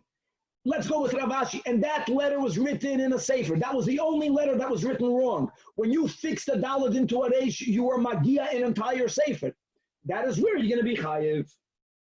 Right there says the Gemara, we learned in the Bryce, and if you intended to write only one letter, Baruch Hashem, we're 15 minutes in, we're good, we'll finish. For all of the other shnayim, you ended up with two letters. Look inside the top Rashi, that's seemingly the same case, right? That you wanted to write a ches. He gives an example, and when you wrote the ches, you forgot to make the chatoi teres. So you made two zayins, you're chayiv. Didn't we learn in our Mishnah on this case that you're patir? Answers the Gemara. We're learning Gemara Rashi. There's a big machlokes how to learn. It says Rashi leikasha. Our Mishnah that says that you're patir is you're writing. Again, you needed to write two zayins, and the a zayin from the group of shatnez gats are the letters that need to have proper crowns, proper tagim. And since in our Mishnah you did not yet crown it, so since the two zayins are without the tagim, they still the boye ziyune, so you're not chayiv. The brayso that says that you're chayiv is the loy boye ziyune. Either you wrote letters that don't need to be crowned, or you already crowned them. Now there are huge machlokes over here, because I get it that when you're dealing with hilchos stam, for the halachas of a sefer Torah, shatnez gats, they need to be crowned. Seder. But hold on, we're not learning hilchos sefer Torah, we're learning about hilchos Shabbos. And my friends, the letter zayin is a letter zayin whether there's tagim or not. And Rashi, the Shitas Rashi, it's a huge chiddush that if you are writing Zayin in a Sefer Torah, since for Hilchas Sefer Torah they need Tagim, so for Hilchas Shabbos they need Tagim, which is huge. There are many levels to the letters. Going back to the sugi of letters, you have the letters, and then you have the vowels of the letters, right? You have the Tagim of the letters, you have the Ta'amim of the letters. Each one is another Madrega, and here we are connecting the Tagim and the Oisius to the point that you'll be pater for Chatos. Because if it's in a Sefer Torah, you don't have the crown. If the king was out the crown, there's no king. Well, we want Mashiach now. Okay. The Mishnah says, Chasaf Ois Achas Noi Trikon. So we learned in the Mishnah, Machlekes Tanoim. Rabbi Yehuda ben Meseida ben Machai b'chal v'apleitru. Like we learned to Rashi in the Mishnah. You wrote one letter, and you made one srita. You made one siman that indicates that your letter is not a letter. You made an aleph with that little, we make a little gag. We make a little a mark on the top of the letter, on the side of the top. So that means that that letter represents more than the letter. You're not chayer for the srita. You're chayer for the fact that you wrote a word.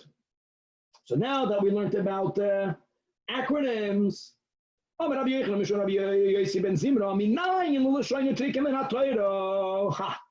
do we find that when the Torah writes words, it really means to write a Rashi Tevis?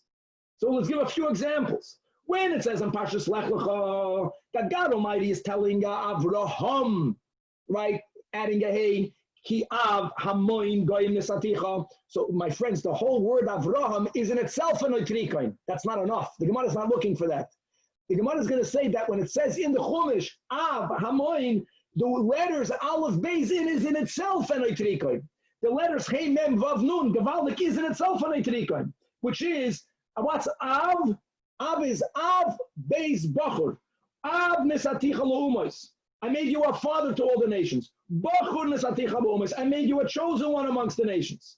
The word Hamoin is not Rashi Tevis. Again, Hey and Ches, ask any Russian. They'll tell you, Hey, it interchanged. Hamoin, Chaviv Nesaticha L'Umos. That's the Ches. Then the Mem, Melech Nesaticha L'Umos. Vasik Nesaticha L'Umos. Vasik means a distinguished one. Nemon, right? This aticha lo umais. Rabbi Yochanan did the Yamar. So this is Rabbi Yochanan in the name of Rabbi Yosef ben Zimra. Rabbi Yochanan says, I'll give you another one. Anoichi. Anoichi is a acronym, which is number one. This we learn about this in Chassidus. Ano nafshik shavis yahavis. That Hashem says, I myself, or I wrote myself in the Torah and gave it to you. Then the Rabbanan go on a much higher madrega. Amira. Ne'ima, Kesiva, Yehiva, hope I remember this, a pleasant statement was written and given. Big nafkamina, my friends, right? There is God speaking direct that I wrote myself in the Torah, and here we're speaking about a pleasant statement that was written was B'derech Mamela. This is a big topic in Chassidus. When it comes to the creation of the world, there are really three madregas. The third madrega we'll learn in a moment. But from Milmato Lamaila, that God created the world with stains. God made a statement. God said, that's Elikim. But then you have a much higher madrega, where the world is coming from a higher level of godliness. In that higher level of godliness, God doesn't create directly, God creates B'derech Mamela. Where do we have this creation B'derech Mamela? In the Tefilla. Baruch Sha'omar v'haya ha'olam. Baruch She'omar. When God said, the world came about. That is indicating a level of creation where God doesn't directly create. God creates automatically. B'derech Mamela. And in Chassidus, Oid HaMamali is more connected to. Then you have Oid HaSoivet. The same thing is here in Daseres HaDibros. The same thing is in Torah. Okay, and the highest level is not that Hashem is writing that a pleasant statement was written. It came from such a high level that it happens automatically, but now it's backwards. Any type of backward writing is coming from such a high level of godliness that frontwards and backwards are the same. And you have to read Anoichi backwards. And go to the last letter, right? Yud. Yehiva, Kesiva, Nemanim Divorel, Nemanim Amorel. It was given in writing. Also, you see, it was given, not I gave it. It was given in reading. Reliable are its statements, not my statements. This is the highest level. So there's mamale, and there's soiviv, and then there's what we call the level of atzvus. Okay, right. Debate of Nasan Amri. That another neitrikon, Parshas Balak. Parshas Balak is where the donkey Kaviyachal is interacting with the malach, and the malach is telling the ki yarat haderech lenegdi. Right? No, it's here. The malach is telling Balak that the pshat is that you hastened, you ge'ayelt to go against me. Now, really, that's difficult to understand of the pshat because at the end of the day, Bilam was given reshus to go.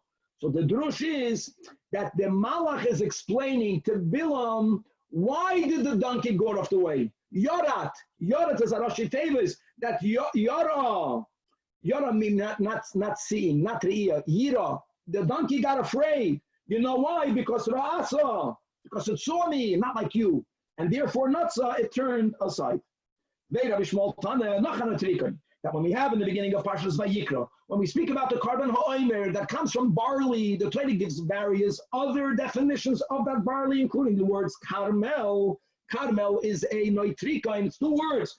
Kar mole, a full head of grain, literally a full pillow. In other words, it has to be freshly harvested barleys that are still pulp, still moist.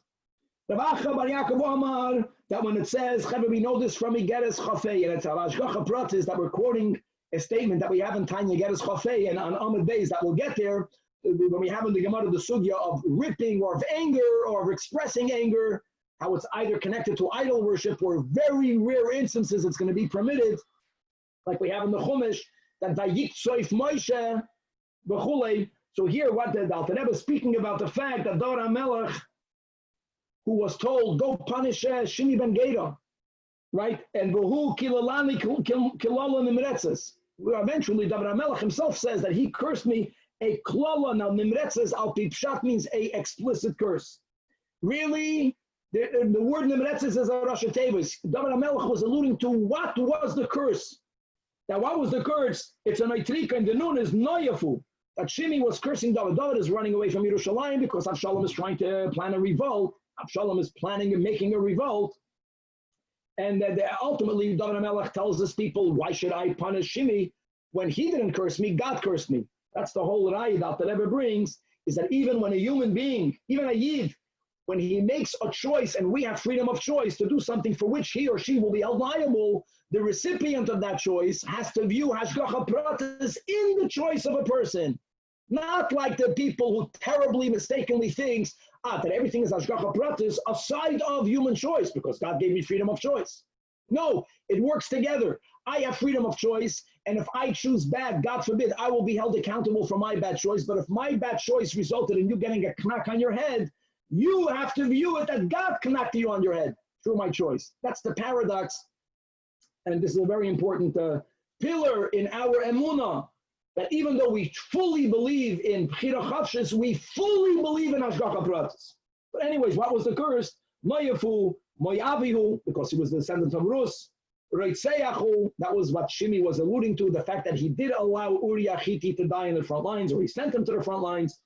Soiderhu, he's an enemy. Oigaval Toyevahu, that David HaMelech, he was accused of being part of some sort of Toyeva behavior. And the end of Nikates, is that Nachman Yitzchak Amar, that when Yehuda, when they caught the Gevia Ba'amtachas Binyamin, so what did he say at the end? Right? What can we speak? How can we justify ourselves? That's the pshat. You know what the nemes is? Yehuda was making a statement of affirmation that we are an tzaddik. He knew we were being falsely accused. We didn't steal Yosef's goblet. And nun, nechoinim anachnu, we are upright. Tzaddikim, we are righteous. Tohoinim anachnu, dakim means we're innocent. Kadoshim anachnu, oy gevaldig. Okay, so all of this, look how important it is in the Gemara to find the concept of an etrikon. And all of this is to show that since in the Torah you have acronyms, so if a person writes a letter with a kleine strechala, indicating that he's writing an acronym, a letter does contain in it a letter. And by the way, the acronym, the acronym we learned the Mem Pesuch, the Mem Sasum, that's the hidden wisdom. The hidden wisdom is, what's an acronym? You're saying one letter, but the letter has in it other letters. The other letters are the concealed letters. You only see a little bit. And as we learned in the previous sugya that there's a Mem Pesuch and a Mem Sasum. So if I write an acronym, that's the meaning of a Mem Sasum. And we unpackage it. We view the hidden. Once you see the hidden, then that one letter has many letters in it. So really, any letter of the Aleph base, if you're writing a letter, but you write the letter Aleph, but you are alluding to Aleph, Lamed Hey, Aleph, then you're chayiv, according to the Mishnah, right? Because you wrote on the Talikoin. You just have to make it clear that you're writing this not as a nigla letter, but as a nista letter. You mean that which is hidden in the letter. We spoke about the shemus the last daf. All the shemus come from that. Whatever the number is, it's what's Yud K Vav K is 26. How do you have Ma? How do you have Ban? How do you have Sag? How do you have Ab? Because Yud is not Yud. Yud is Yud Vav Dalet. Hey is Hey, or Vav is Vav Aleph Vav or Vav Vav. There's different ways of writing it, and that's how you get to the much greater numbers to Shem Havai. Okay, final Mishnah that we quoted many times already. Akois of Shtei Oisius, but B'Shtei Halamois. And as we spoke out to Sfasemis and Daf Ayin Gimel, that certain shiurim, when you do a malacha, under the shiur, you did the full malacha, chatzi shiur.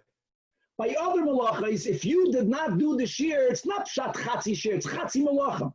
Writing does not mean letter. Writing means dafka, a word, 2 letters. So if I only wrote 1 letter, I didn't write b'chatzi shiur. I didn't do a malacha, it's called chatzi malacha. Hoitzah, let's go back to Hoitzah. Hoitzah is akira ene hanachim. If I only did 1, I didn't do a chatzi shiur, I did a chatzi malacha. So what happens if I did chatzi malacha, b'shoigeg, then I remembered, and then I forgot, and I did the other chatzi malacha. Now normally, if a person, God forbid, does an entire malacha behelamachas, and then they have yediyah, if the yediyah is machayv chatos, then they forget and do it again, they're chayv another chatos. Yediyah is machalek from one chatos to the other. Here, if you wrote 1 letter and then you chat oig about the Shabbos, that yediyah is not going to be machayv you a chatos because you only wrote 1 letter. So now the question is, since the yediyah is not machayv you a chatos, maybe we should discount the fact that you had a yediyah. And therefore, the other letter, we should view it that it was written in the same Helen. And therefore, you wrote 2 letters, Behelamachas Yechayev. We learned also, you wrote Betveri and Betzipaydi. I don't care how many hours went by. You wrote 2 letters, Beshabbos, Behelamachas, you are Chayev Chatas. And that's not even Achar Shachas Ben Arbayim, Achloikes.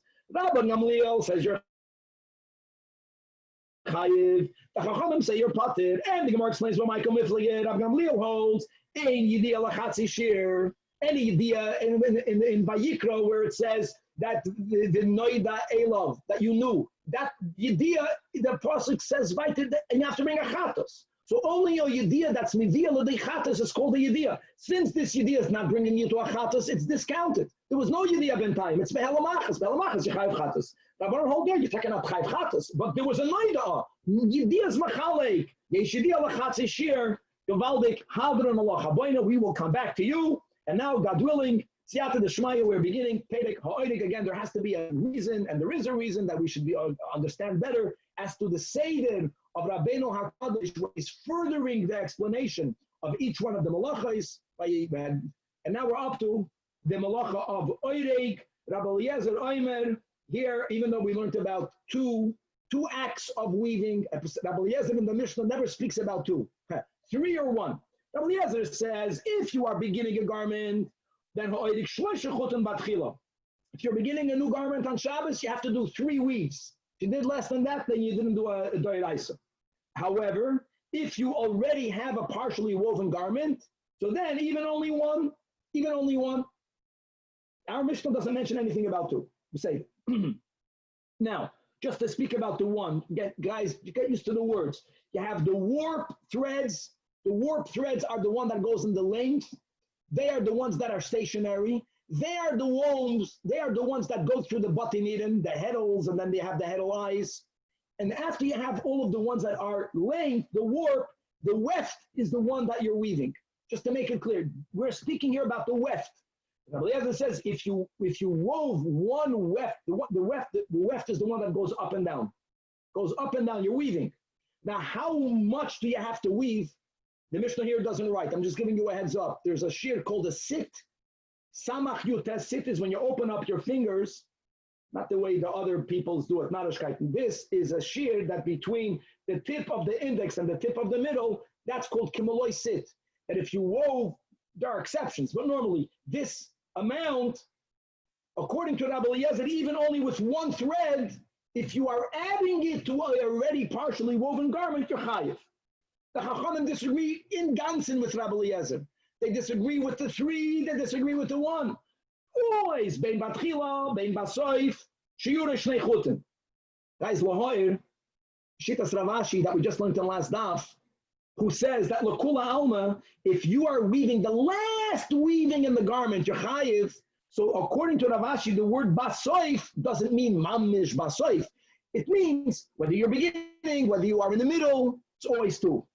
But according to Ravashi, if this is the final act of weaving, l'kula alma, even though you only did one weft thread, you'll be chayiv chatos. Weiter. Now we are speaking about placing the warp threads in the batei nidin. Okay. So if you setting them in the heddle eyes, them meaning the warp threads, they become kavua. And here the Mishnah adds another detail. In the heddles, the Gemara is going to address what that refers to. If you're not going to have a picture, or maybe today they already have halavai, someone can find an actual video of someone weaving on these all types of weaving machines, these types of looms. And it's a way, it's just you're being koiveya the warp threads. Or if you are weaving other types of articles in a kidois, we'll see what the kidois used to weave, or if you're making different types of sieves, it's not a garment. You're making baskets. What are you getting, Danny? Or banafa, bakavara, ubasal. These are all types of kalim or garments that you are weaving.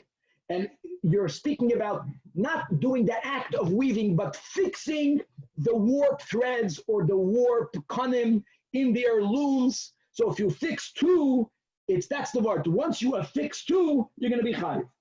Now, weiter. This is the last one in the Mishnah. We already learned that again. We learned this in Daf Gimel. Sewing 2 stitches. If you remember, the Gemara says sewing 2 stitches means one in, one out. This we know from sewing a hem.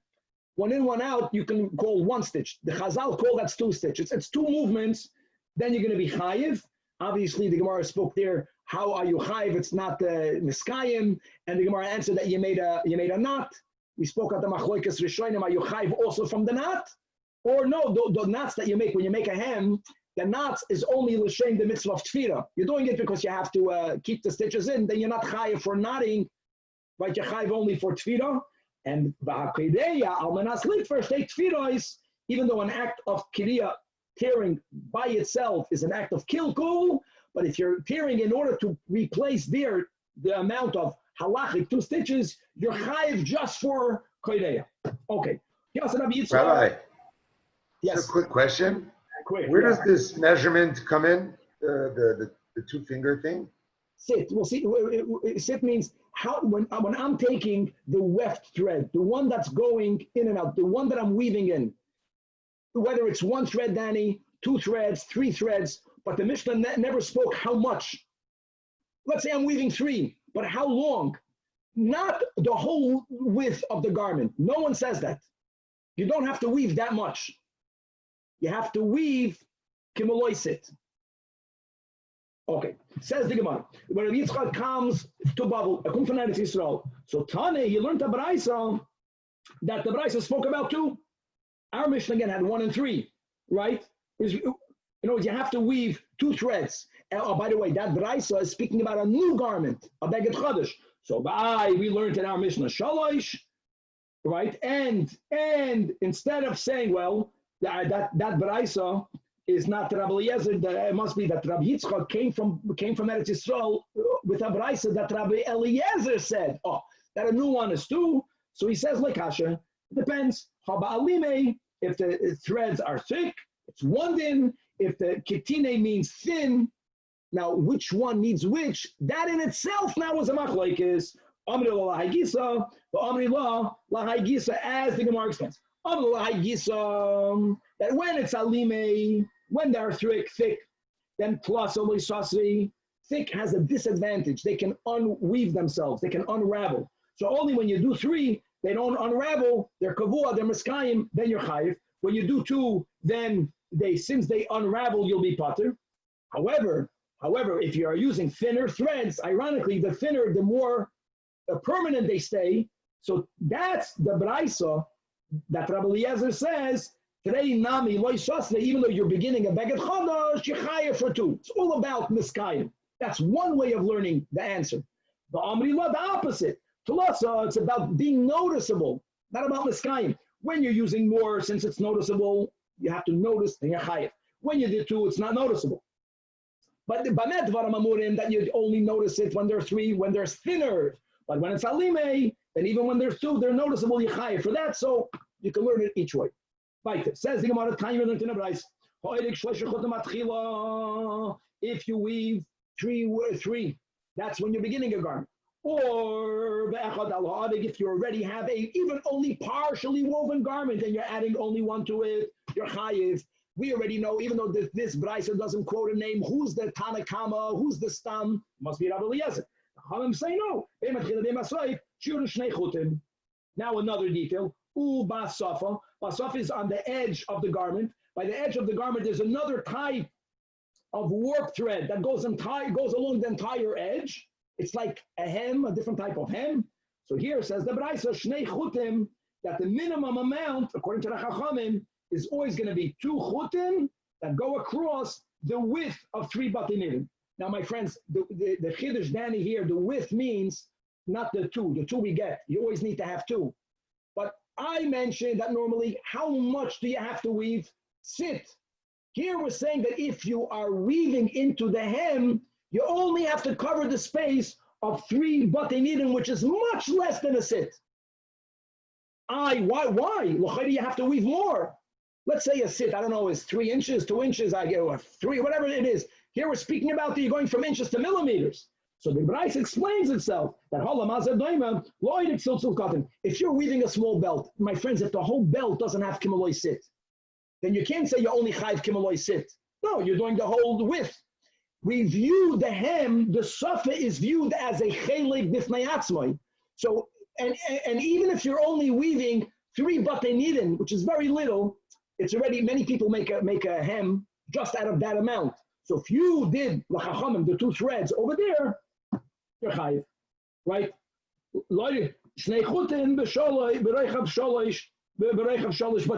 Which is also the amount needed for the tziltzil cotton, because it's very narrow. Says the Gemara, right? Who is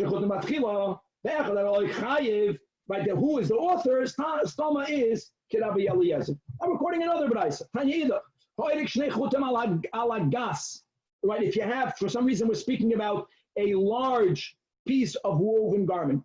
And here, my friends, you are adding. So how much do you have to add? Now we know that that's the machlokes. Rabbi Eliezer says even only 1. Stam Tana, but the stam here is the chachamim. You have to add 2. Likewise, if the al ha'imra, if you are putting a border like the safa, not one, also 2. You have to have 2 threads on the imra, only then are you chayiv. And Rabbi Eliezer says, no. Ubasafa, that if you're putting something on the edge, if you're putting 2 threads, then you're chayiv. Well, that we learned before. Was you're beginning the edge, and he says, or he's not beginning. By the safa, Rabbi Eliezer ascribes to 2, and again, he's just adding the detail. It's not about the 2, but it only has to cover the width of 3 batenirin, which is much less than the width of a sit. You're chayiv. And again, why so little? And the rule there is that only shnei chotem al rechav shlosh nirin, you are good. Now, who's the Tanakama? When the Braisa began, the ha'oidik shnei chotem al hagas or ve'al ha'imra, you need to have 2. You're chayiv. The stoma is the Rabbanan. And it said in our Mishnah, ha'oisa shnei batinirin. So the next case in the Mishnah was not oideik, but now we're speaking about placing the threads on the loom. Placing the threads on the loom. And as we mentioned, the warped threads, the ones that go lengthwise, they are the ones that are kavua, not the ones that go up and down. They are affixed in shtei batei nidin, ba nidin. So obviously there were different types of looms in the times of Chazal, and some of them didn't understand what's that ba nidin. So there's heddles and heddle eyes. So Amar Abaye, that the Mishnah is referring to a type of loom that you have to put every warp thread karte bebatei nida, and then v'chada b'nida, and only then is that one affixed. So you need to have both of these details. That's the meaning of shtei batei nidin, ba nidin.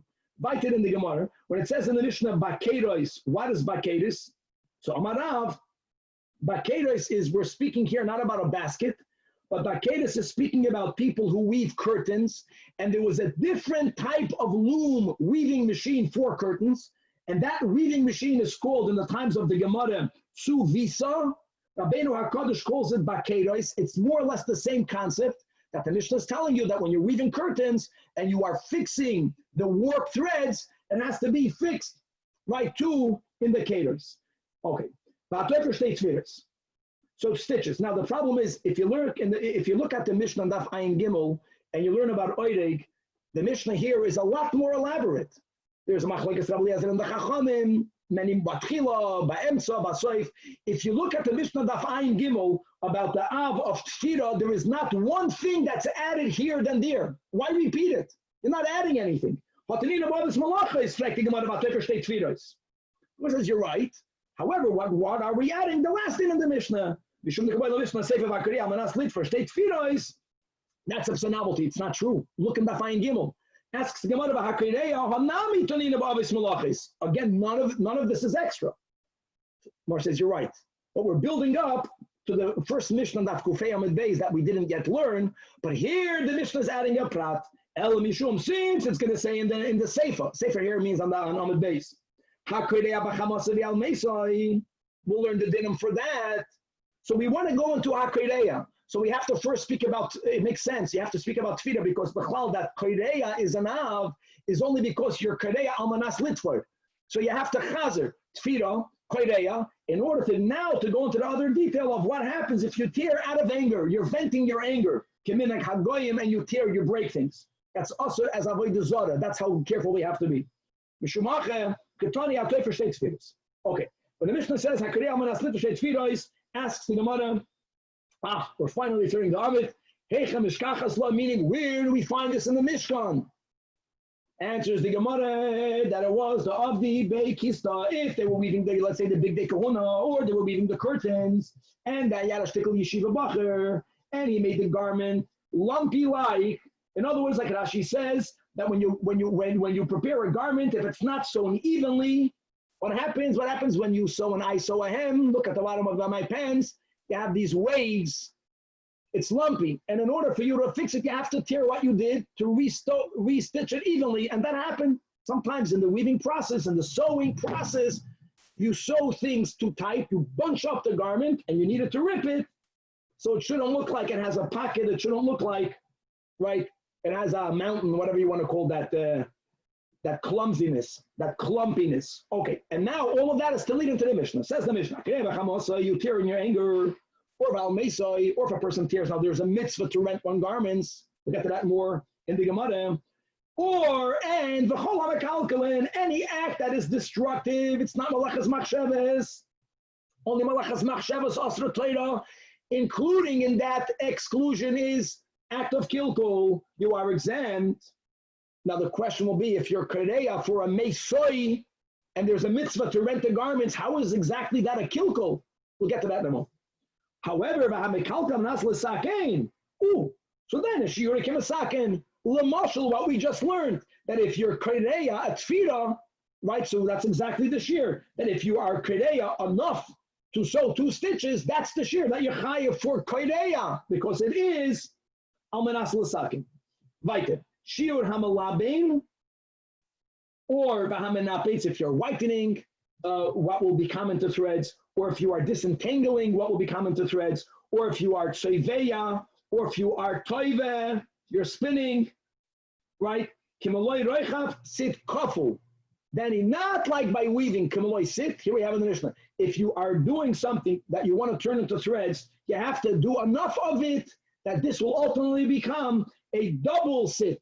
So whatever the edge between the top of your index, the top of the middle finger is, pishnayim, that's the minimum amount of melabin menapit sevei toiva that you'll be chayav achatus. The ha'orik shnei chutin.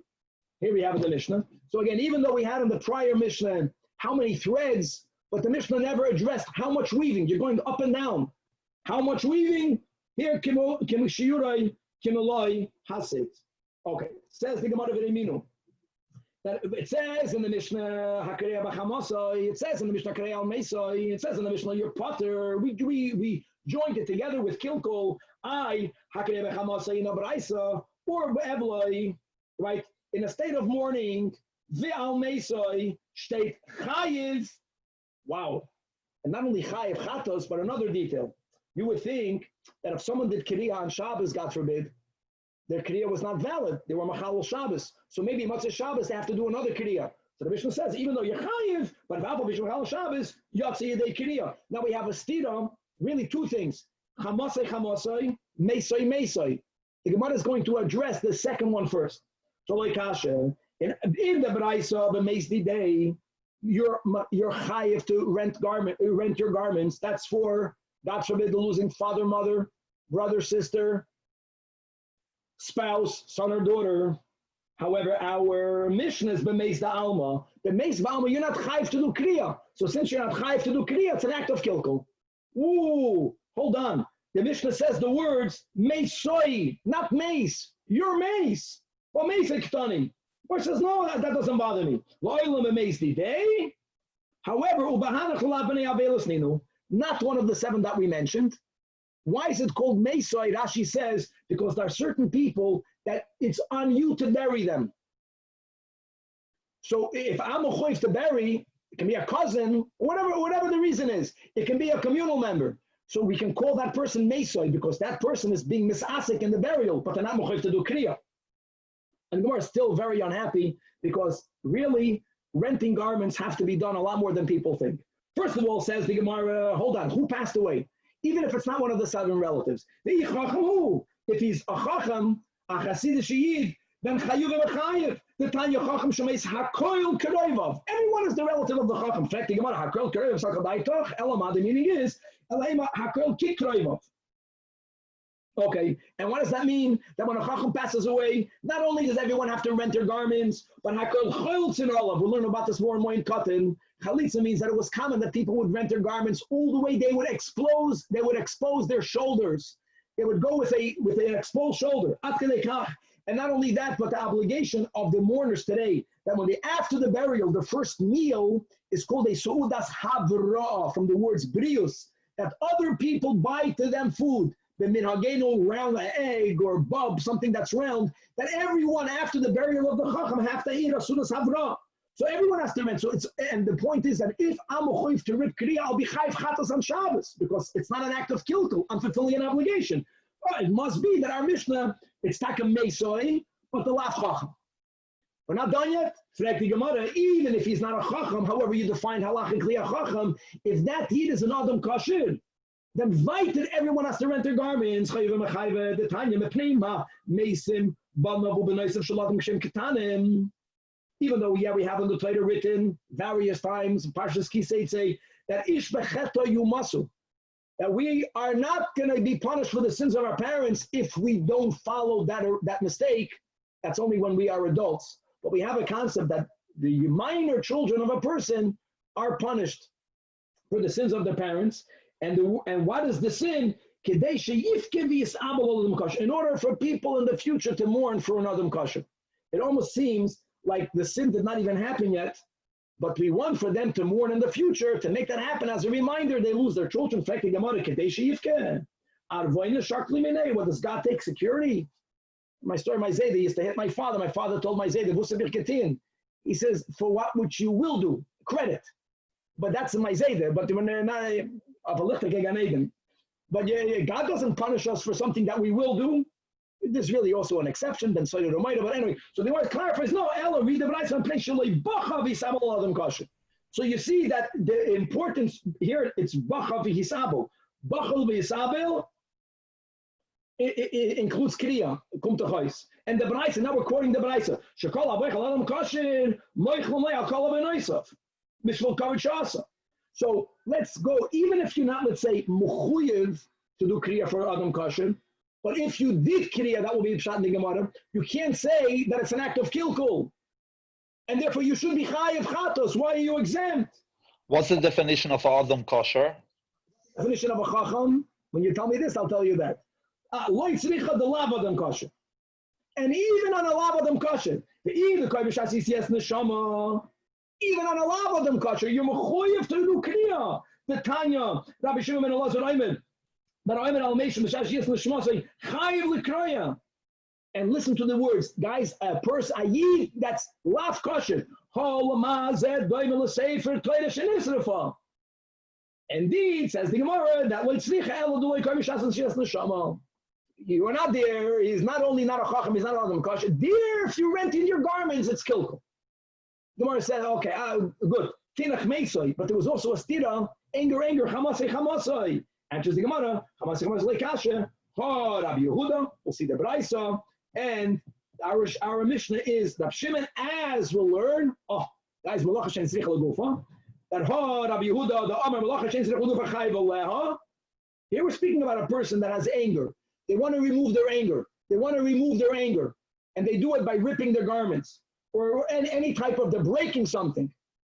So hold on, let's go with Rashi Shita. What's malacha shetzricha legufa? You're doing it for something positive. Any action that is to remove something negative or to prevent something negative, you're moving the mace out of the house so the house should not smell bad or the house should not have a source of tumah. That's called malacha shetzricha legufa. Okay, a person has anger. Somehow, breaking is removing anger. That's called malacha shetzricha legufa. So if you follow Rabbi Yehuda, you take a chayit. But our Mishnah that says pater, our Mishnah is Rabbi Shimon. The Amar malacha shetzricha legufa is pater. Hold on. Let's hop another few lines. Eimer the Shama Leila Rabbi Yehuda is only by Masakin, but here you're Makalkel. So answers the Gemara. Amar Oven, Amar Rebbe Oven. I'm sorry that Hainam Misakinu. We're stopping in the middle of such a juicy sugya. You're affecting a tikkun for your Yetzer Hara. So it's taka malacha shein tzricha legufa, because you are removing the negativity of anger of your Yetzer Hara. It's considered enough tikkun shemasakin. You're giving kavod nachas ruach. So when you follow shitas Rabbi Yehuda malacha shein ruach chayiv, that's the brayso that says that you're chayiv. And guys, I know we're stopping in the middle. Don't jump. Anger is ko'evet avodah zarah, kol hakoyos, and a lot more about this mesakin liyetzer hara to be continued. You guys got to run to shul. Thank you. Doesn't get better.